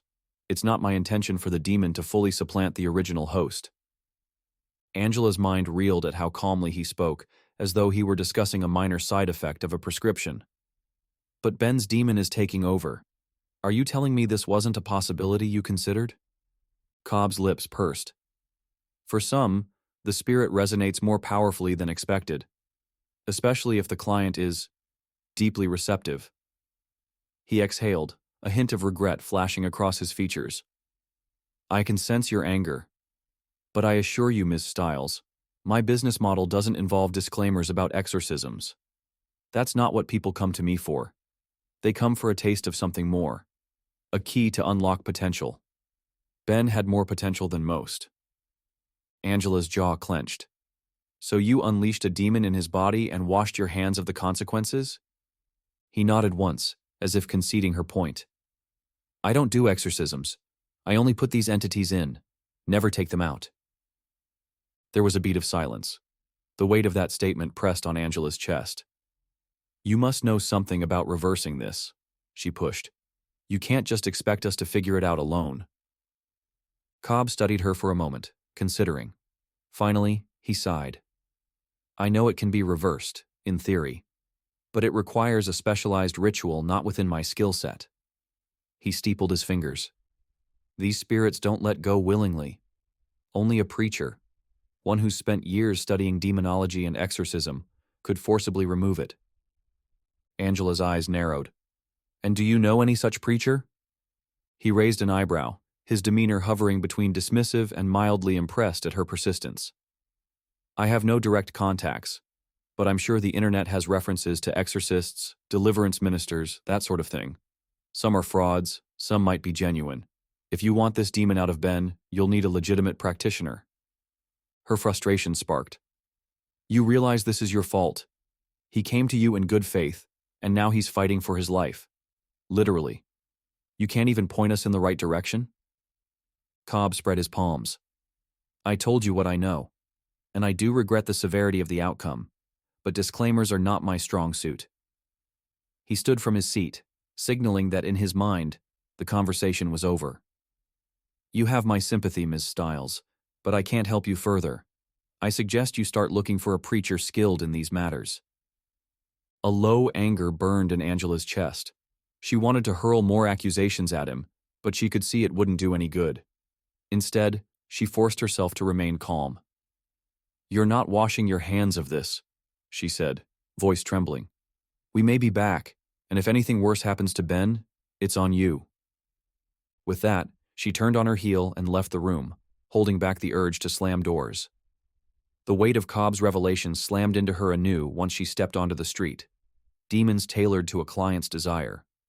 The idea felt unreal, but what other explanation was there for the changes in Ben? Angela made her way back to Ben's apartment, her mind churning with the conversation. She found him pacing in the living room, face drawn with worry. He rushed to her side the instant she walked in. You're back. Did you see Cobb? She could hear the strain in his voice, see the fear etched into the tight lines around his eyes. Gently, she guided him to the couch. Yes, she said, keeping her voice steady. She briefly outlined what Cobb had told her, that he specialized in summoning demons, that he never intended for the spirit to fully dominate, and that he couldn't, or wouldn't, help reverse it. The color drained from Ben's face. His eyes flickered with guilt, confusion, and a cold terror. Demons, he repeated. He put a demon in me? His voice trembled at the words, as though saying them out loud made them more real. She nodded, placing a hand on his arm to steady him. He called it a spirit of confidence, but yes. He basically admitted to summoning something that's latched onto you. Ben's hands balled into fists. I was just desperate to overcome my shyness. I never thought... He broke off, swallowing. I can't believe I paid $700 to ruin my life. Angela tugged him closer. It's not your fault. You had no way of knowing. Cobb specifically said he doesn't warn people about this risk. He tries to pass it off as a rare scenario. Ben pulled back, eyes flaring with anger that Angela rarely saw in him. He's a con man, or maybe something worse. He might have done this to countless others. If I had known... He let the words trail off, the enormity of the situation overwhelming him. He won't help us get rid of it, will he? She shook her head. He insists it's beyond his ability. He told me to find a preacher, someone specializing in exorcisms or deliverance. Apparently that's the only way to force the demon out. Ben pressed his palms against his face. It's going to be impossible to find someone who isn't scamming people. Even if we find a real preacher, how will we know they can handle this level of possession?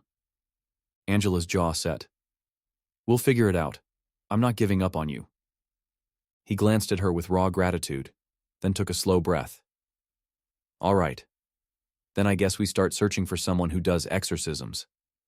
God, I never thought I'd say those words in my life. For the next several hours, the two of them hunched over a laptop, scouring pages of online listings and forums. Their search turned up a wild range of self-proclaimed exorcists, spiritual healers, and religious ministers. Some demanded exorbitant fees, some offered services that sounded more like performance art, and some sites were so poorly made that they reeked of scams. By early evening, their eyes were bloodshot from reading about holy water, demonology, and personal testimonies, many of which struck them as fabricated. Finally, Angela let out a small cry of excitement. Hey, look at this one. She pointed to a website with a clean layout, plenty of official-looking credentials, and photos of a man in priestly robes. Reverend Jacobs. He claims to have done over 100 exorcisms. He's local, too. Ben rubbed the back of his neck. We can try. Let's see if he responds quickly. They filled out a contact form, leaving a phone number, and were surprised to get a text within minutes.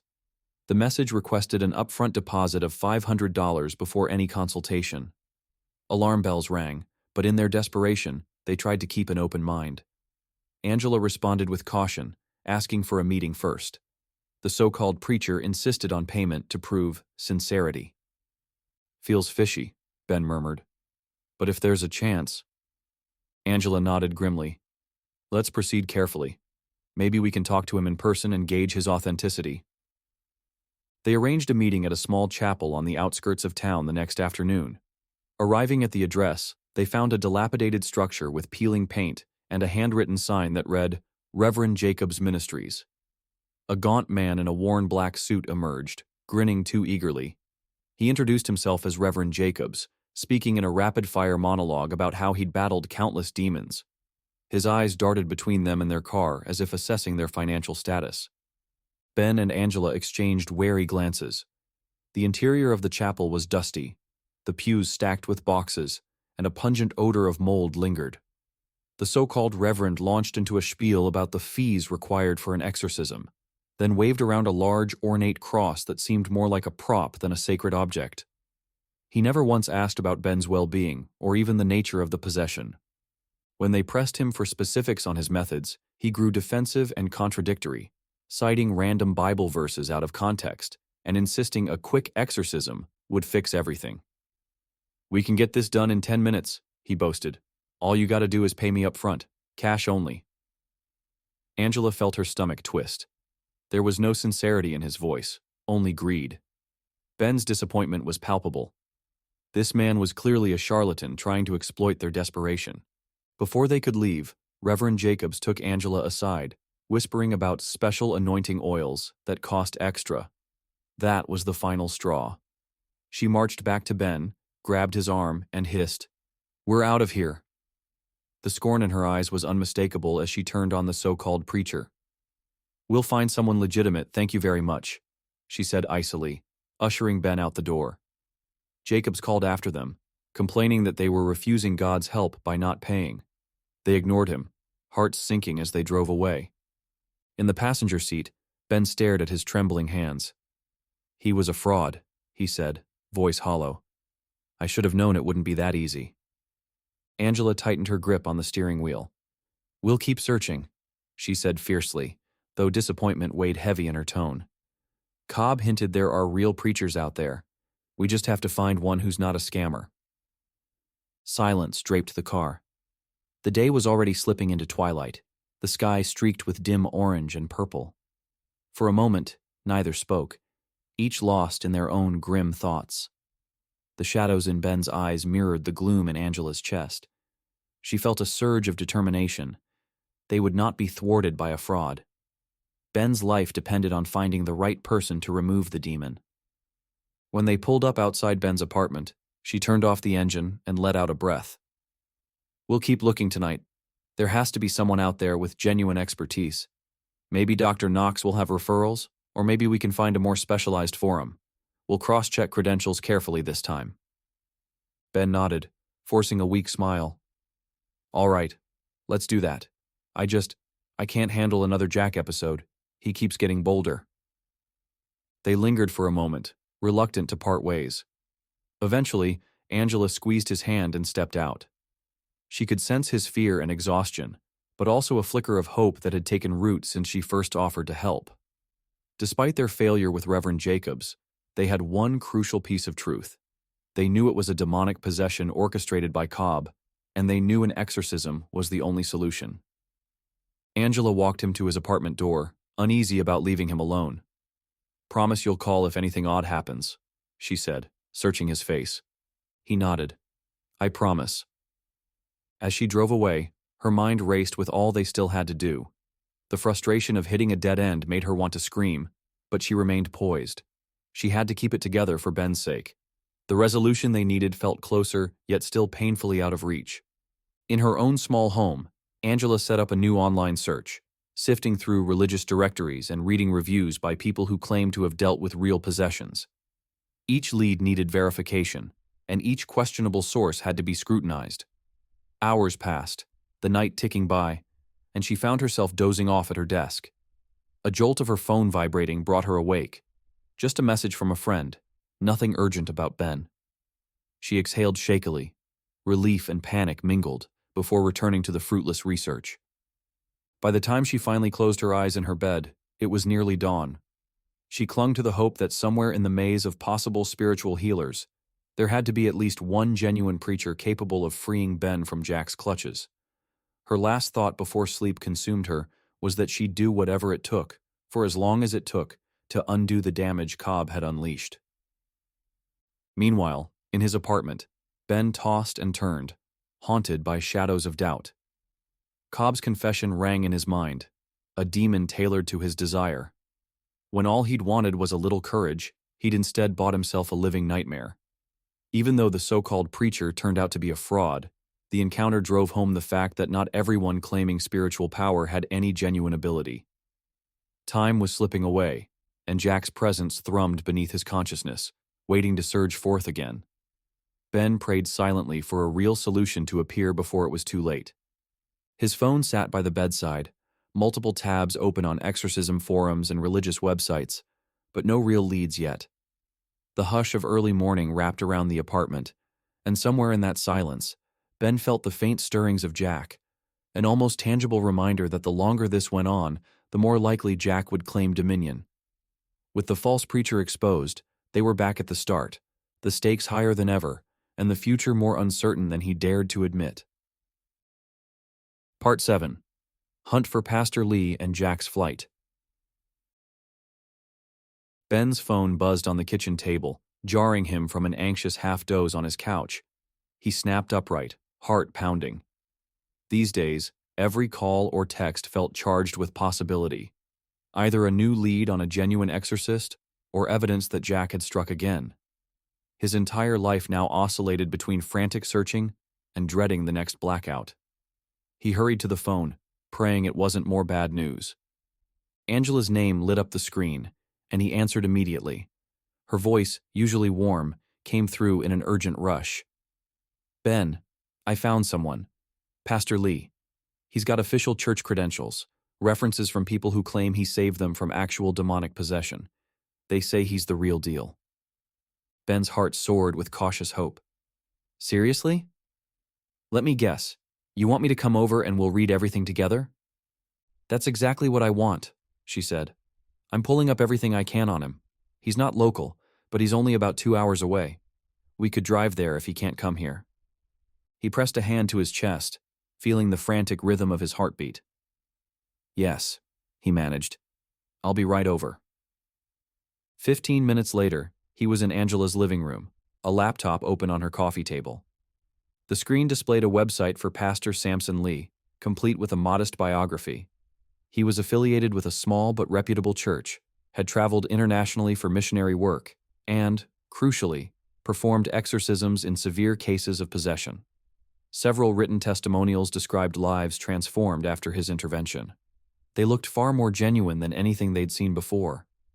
Ben skimmed each one, the words blurring. Saved my marriage from a destructive entity. Freed my child from night terrors and poltergeist activity. The stories ranged from eerie to heartbreaking. Each described Pastor Lee with the same respect and gratitude. He might really be able to do this, Ben whispered. He might actually get rid of Jack. Angela nodded, eyes determined. I've got an email address, a phone number, and an online appointment form. I'll do it all. Whatever gets us a response the fastest. Ben swallowed. Let's use the phone. It's more direct. I don't want to risk waiting too long. Jack's getting bolder. He tried to go out last night. If I hadn't locked the windows.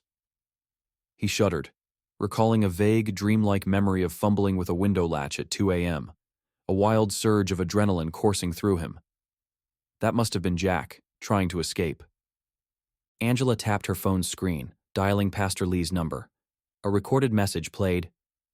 Thank you for reaching Pastor Samson Lee. If this is urgent, please leave your contact information. She left a voicemail, voice shaking slightly. My friend's life is in danger, she said. We believe he's possessed, and we desperately need your help. They hung up, tension swirling in the small living room. Neither spoke for several seconds, each grappling with what came next. They had tried a fraudulent preacher before, only to be left feeling more hopeless. This time, the stakes were higher. Another day with Jack was another day Ben might find himself battered, broke, or worse. Less than an hour later, Angela's phone rang, the unfamiliar number lighting her screen. Her eyes lit up as she answered. The man on the other end introduced himself as Pastor Lee in a calm, steady voice. She recounted Ben's situation, hitting every crucial point. The bizarre ritual with Cobb, Jack's emergence, and the near-constant blackouts. When she finished, Pastor Lee was silent for a beat, then spoke gently.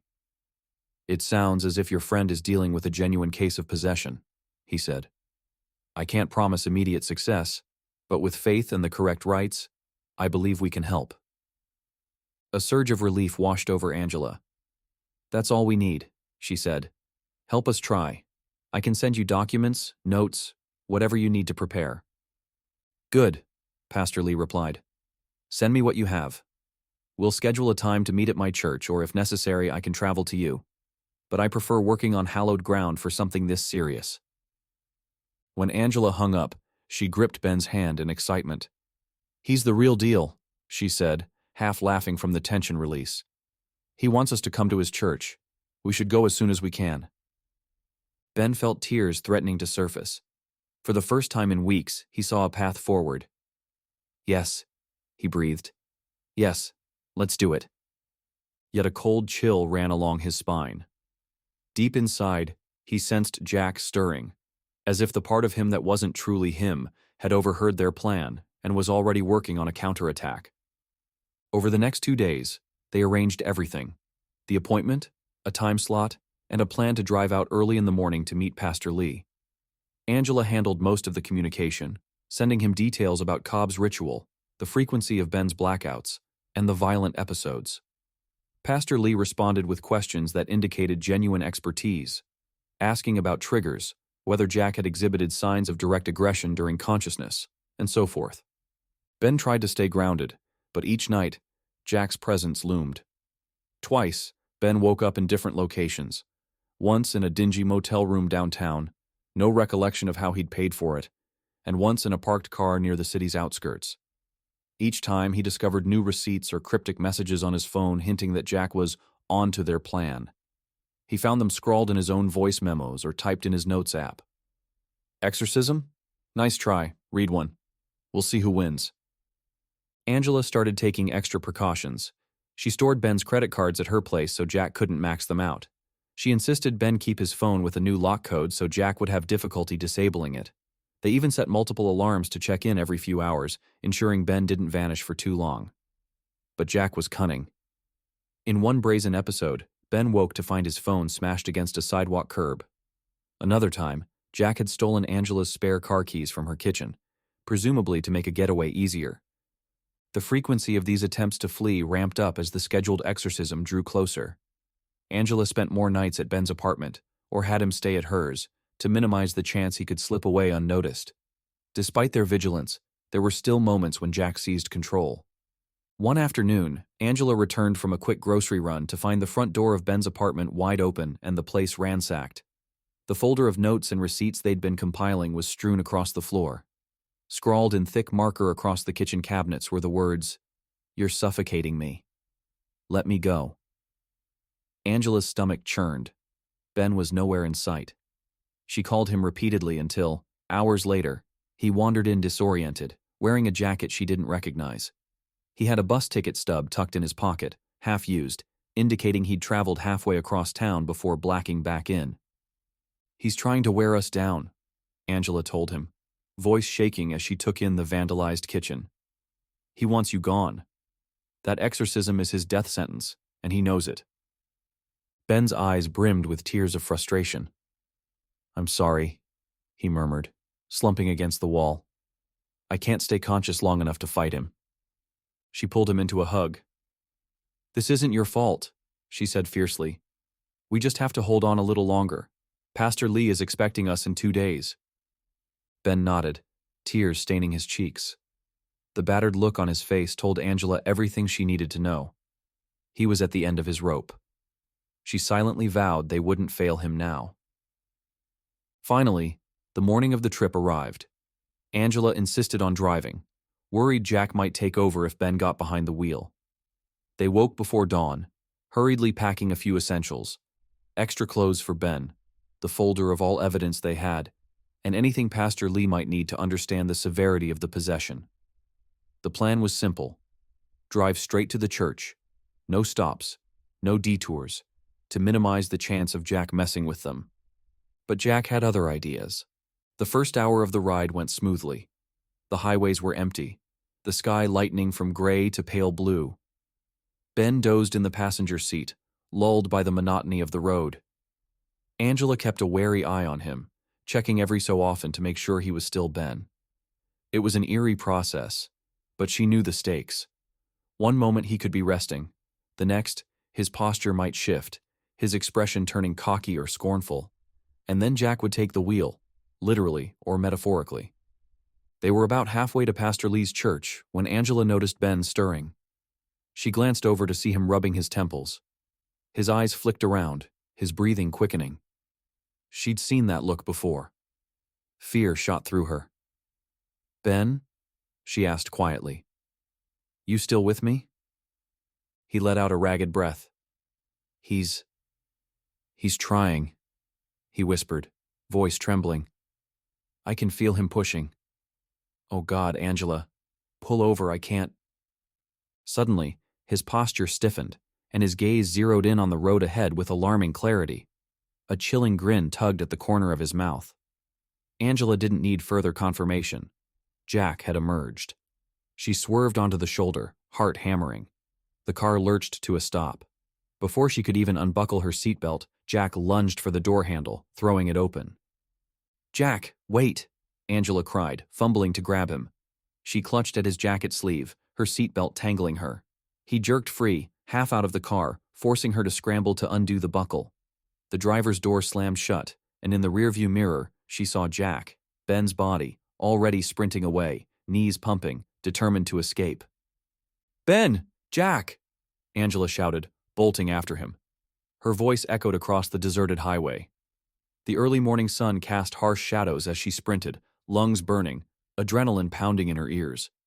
Jack was fast, fueled by panic or fury at the thought of exorcism. Angela pushed herself, refusing to lose him now. He veered off the road, tearing through a patch of tall grass. She gave chase, feeling the vegetation slash at her ankles. Her heart hammered with fear for Ben, who had no control over the body that was fleeing. If she lost him, Jack might vanish or steal a car, and the exorcism would be ruined.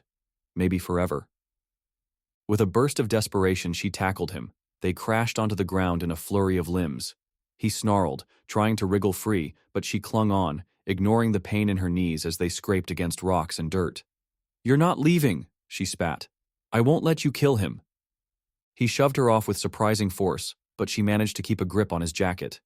Gasping, they both rolled in the dirt. She struggled to pin his arms, her own muscles straining. Finally, she found enough leverage to push him face down. He thrashed, cursing in a voice that barely sounded like Ben. "Get off me!" he roared. "You don't know what you're doing!" She pressed a knee into his back, tears stinging her eyes. "I'm saving him!" she yelled. "Now give him back!" He hissed something unintelligible, and then his limbs slackened. The tension in his body melted, and he slumped. Angela stayed braced, uncertain if this was a trick. After a moment, she felt him tremble, and a weak, unsteady voice whispered, "Angela?" Cautiously, she released the pressure on his back, letting him turn over. It was Ben's eyes now, wide and bewildered. He looked at her, confusion and terror etched across his face. Oh God, did I?" She nodded, breathing hard. "You tried to run," she managed. "But I caught you. We have to get back to the car." His eyes brimmed with tears. "Jack, I couldn't fight him, Angela. I'm so sorry." She helped him to his feet, each of them wincing from bruises and scratches.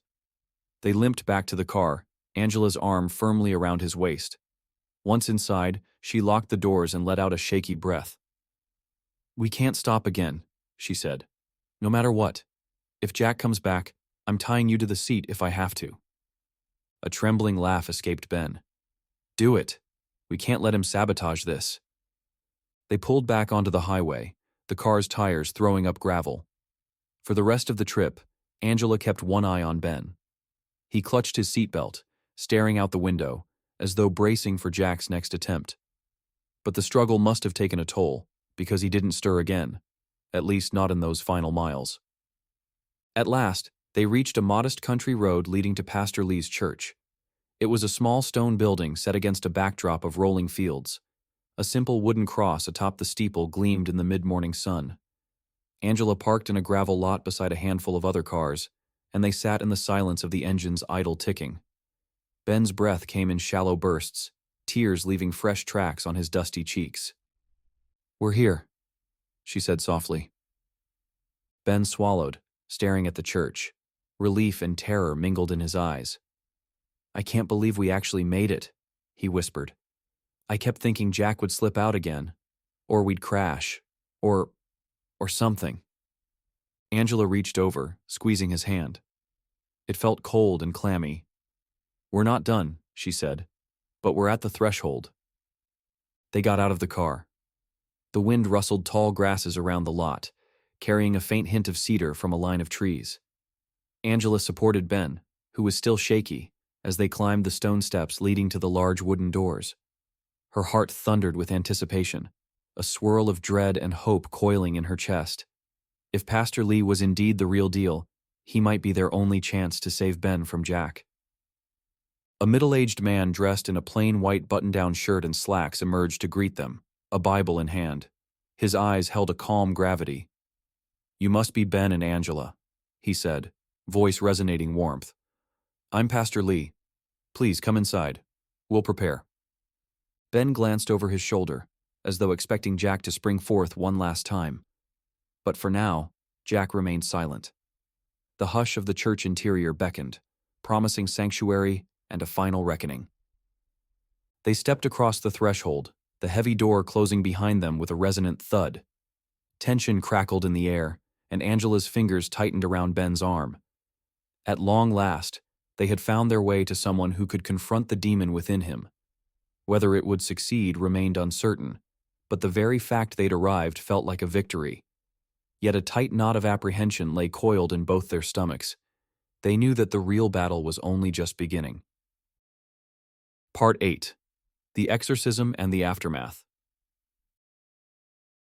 Ben and Angela stood with Pastor Lee in the church's small chapel, the soft glow of afternoon light streaming through stained glass windows. Outside, the rolling fields whispered in the breeze, but within these stone walls, the hush felt expectant and tense. A simple wooden altar stretched before them, adorned only with a plain white cloth and a single cross. Pastor Lee had cleared the pews to create a wide circle of space. His gentle voice offered reassurance as he explained how the exorcism would proceed, but the knot of anxiety in Ben's stomach didn't ease. Angela's hand on his arm was the only thing keeping him from trembling outright. He could feel a faint presence stirring inside, like dark waters shifting at the bottom of a well. Jack was there, watching, waiting. Pastor Lee invited Ben to stand in the middle of the cleared space. Angela hovered at the edge, close enough to intervene if needed, but mindful not to disrupt the ritual. Her gaze met Ben's, and he found solace in her determined expression. Pastor Lee stepped forward, holding a worn leather Bible in one hand. In the hush, he began to pray, softly at first, then with increasing fervor. His words echoed off the stone walls, rich and resonant. Ben felt a tightening in his chest, as though an invisible cord pulled inward. The air tasted different, sharper. Every nerve in his body was on high alert, anticipating Jack's reaction. Shadows cast by the tall windows seemed to lengthen, crawling across the chapel floor. The moment had arrived. Ben clenched his fists, heart pounding so loudly it muffled Pastor Lee's voice. Almost at once, a harsh jolt seized his mind. He wavered, stumbling backward. "No," he muttered. Or was it Jack's voice? The edges of his vision blurred as two warring consciousnesses struggled for control. He sensed Jack's fury and fear, like a beast backed into a corner. Angela stepped closer, her face taut with concern, but Pastor Lee gestured for her to remain still. This was part of the ritual's initial stage. He continued speaking, his voice stern yet compassionate. Ben could make out phrases: "Cast you out," "Release your hold." The words resonated, peeling back layers of Ben's psyche, exposing raw places Jack had burrowed into. A guttural growl slipped from Ben's lips, and he staggered again. His eyes flashed with a wild anger. "I won't go," he spat, though the timbre was deeper, more vicious. Angela gasped. This was Jack. The entity pivoted to face Pastor Lee, sneering through Ben's mouth. "You think your prayers can force me out?" He asked for me, wanted me. Then, in a sudden shift, Ben seemed to wrest control again. His breath came in ragged gasps. "I never asked for this," he cried, voice trembling. "I just wanted courage." Their voices overlapped, an unsettling dissonance that made Angela's hair stand on end. Pastor Lee maintained his chant, unwavering. As the exorcism intensified, a palpable tension crackled in the chapel air. Pastor Lee lifted a small vial of holy water, sprinkling it around the circle. Each droplet hissed when it touched Ben's skin, steam rising in thin wisps. A pained yelp tore from Ben's throat, and his body convulsed as though a violent current coursed through him. "Stop it!" Jack snarled, scowling at Pastor Lee. "You have no idea what you're dealing with." Ben's features twisted, caught between anguish and defiance. He was pinned in the middle of a battle for his very soul. Angela clutched the back of a pew, tears threatening to spill. She wanted to rush forward, to hold him, but she couldn't risk interrupting the ritual. All she could do was call his name, urging him to fight. Pastor Lee stepped closer, unshaken by the venom in Jack's words. He opened the Bible, reading a passage in a low, steady voice. Every phrase seemed to reverberate, pushing against the entity's hold on Ben's body. The thrashing grew more violent. One moment, Ben roared in defiance with Jack's voice. The next, he sobbed in broken pleas for help. It was as if his mind were being torn apart at the seams, a frightening spectacle of raw torment. Lights flickered overhead, and a sudden gust of wind whipped through the chapel, rattling the stained glass windows. It felt like the building itself was caught in the crossfire of spiritual forces. Angela covered her mouth, horrified yet determined to stay. "Ben!" she shouted when his knees buckled. "You can do this. You are stronger than he is. Hold on, please." Her voice, ringing with desperation, cut through the cacophony. For a moment, Ben's eyes found hers, softening with recognition. "Angela," he whispered, sounding lost and childlike. Pastor Lee seized the moment, raising his voice in a commanding tone, ordering the demon to relinquish its claim. Another spray of holy water spattered across Ben's shoulders, sizzling like drops on a scorching skillet. Ben let out a choked scream as Jack fought back, refusing to loosen his grip on the host. Tension mounted to an almost unbearable level. The lights flickered again, and a swirling darkness seemed to gather around Ben, the lines of his figure warping as Jack tried to maintain control. Then Pastor Lee invoked one final command, voice echoing with unmistakable authority. Ben's body lurched with a violent jolt, arching backward.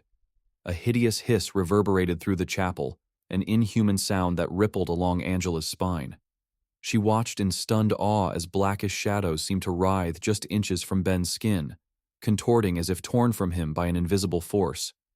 The temperature in the room plummeted, and then everything erupted in one terrible roar. Ben collapsed to the floor, as though the last threads of Jack's presence ripped free in that moment. The aftermath hung heavy, the hush surreal after all the fury. Weak sunlight trickled through the now still air, painting soft colors on the chapel floor. Ben lay prone, chest rising and falling in shallow breaths. Pastor Lee stood over him, steady yet pale, exhaustion evident in the tight lines of his face. Angela rushed to Ben's side, gently lifting his head. "Ben," she whispered, stroking his hair. He stirred, eyes fluttering open.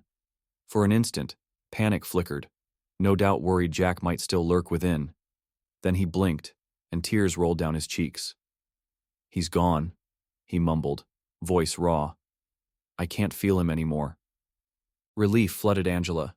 She sobbed softly, pressing her forehead against his.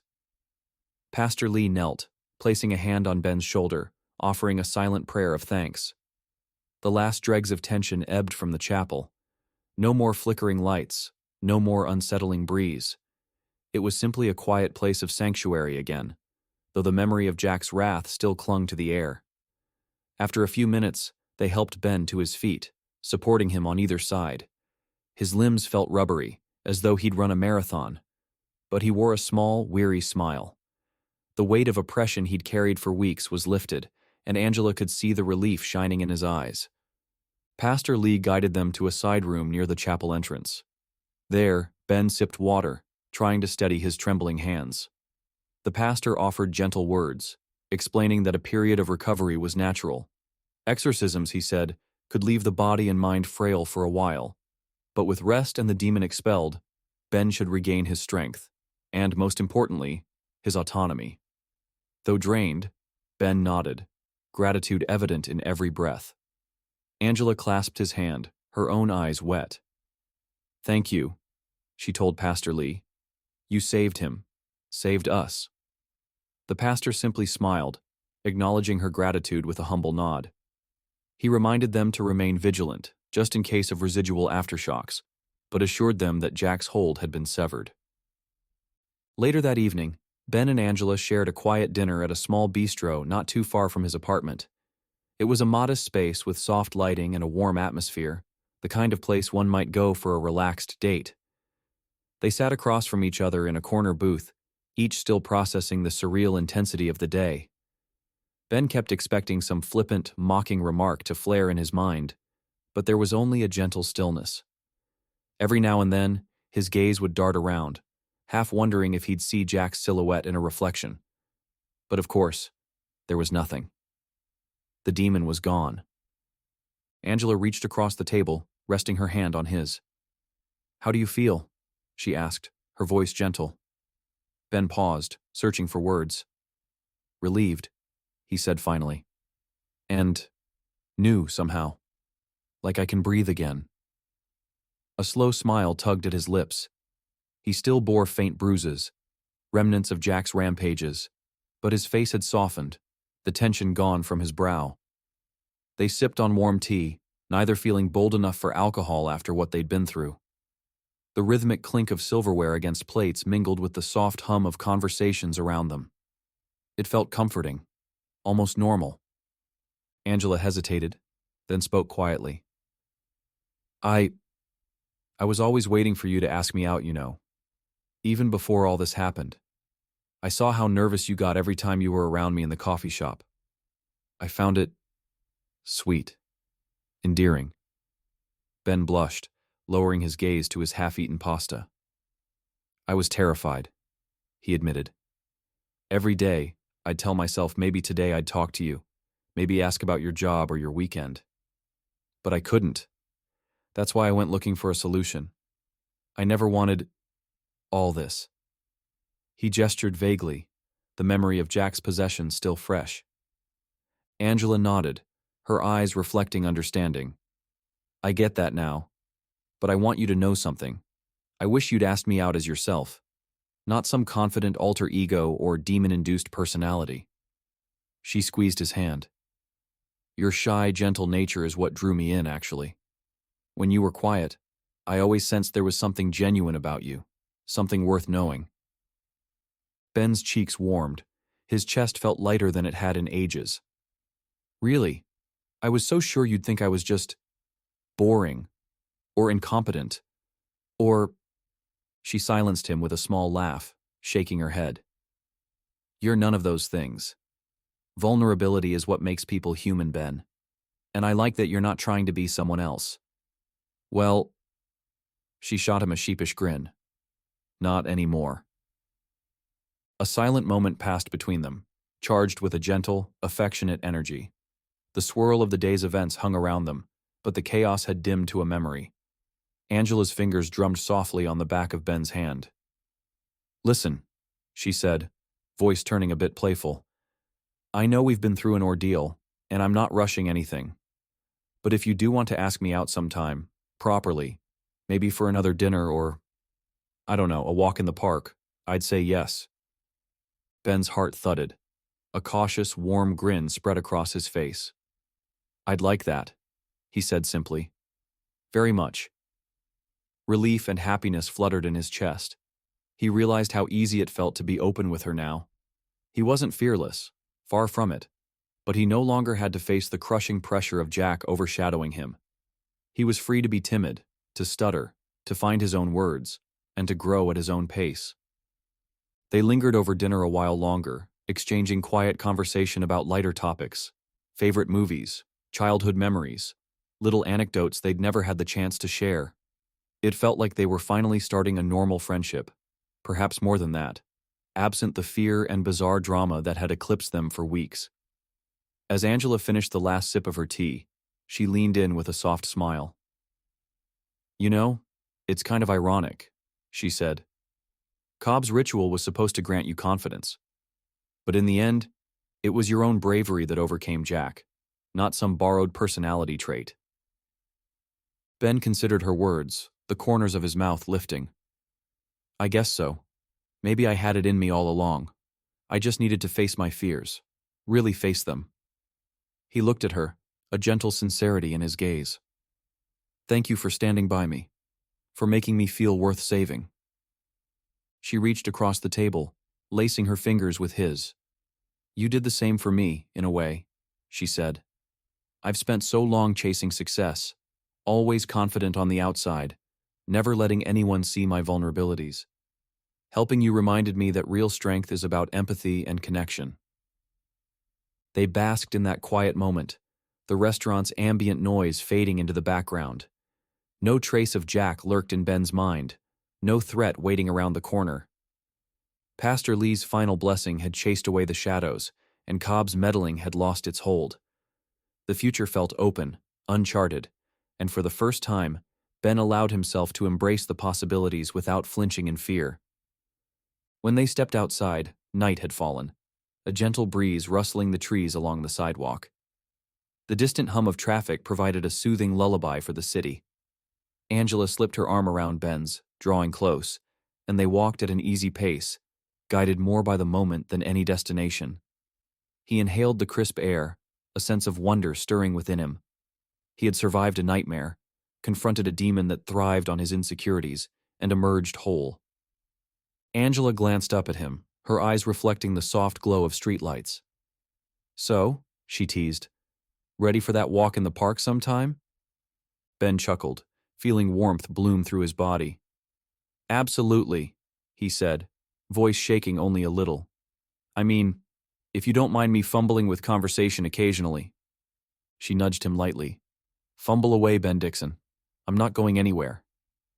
In that exchange, the last remnants of dread dissipated. He realized the demon had overshadowed not just his actions, but his view of himself, making him believe he could only be strong if he was someone else. Now, with Jack gone, he saw that his own gentle voice was enough.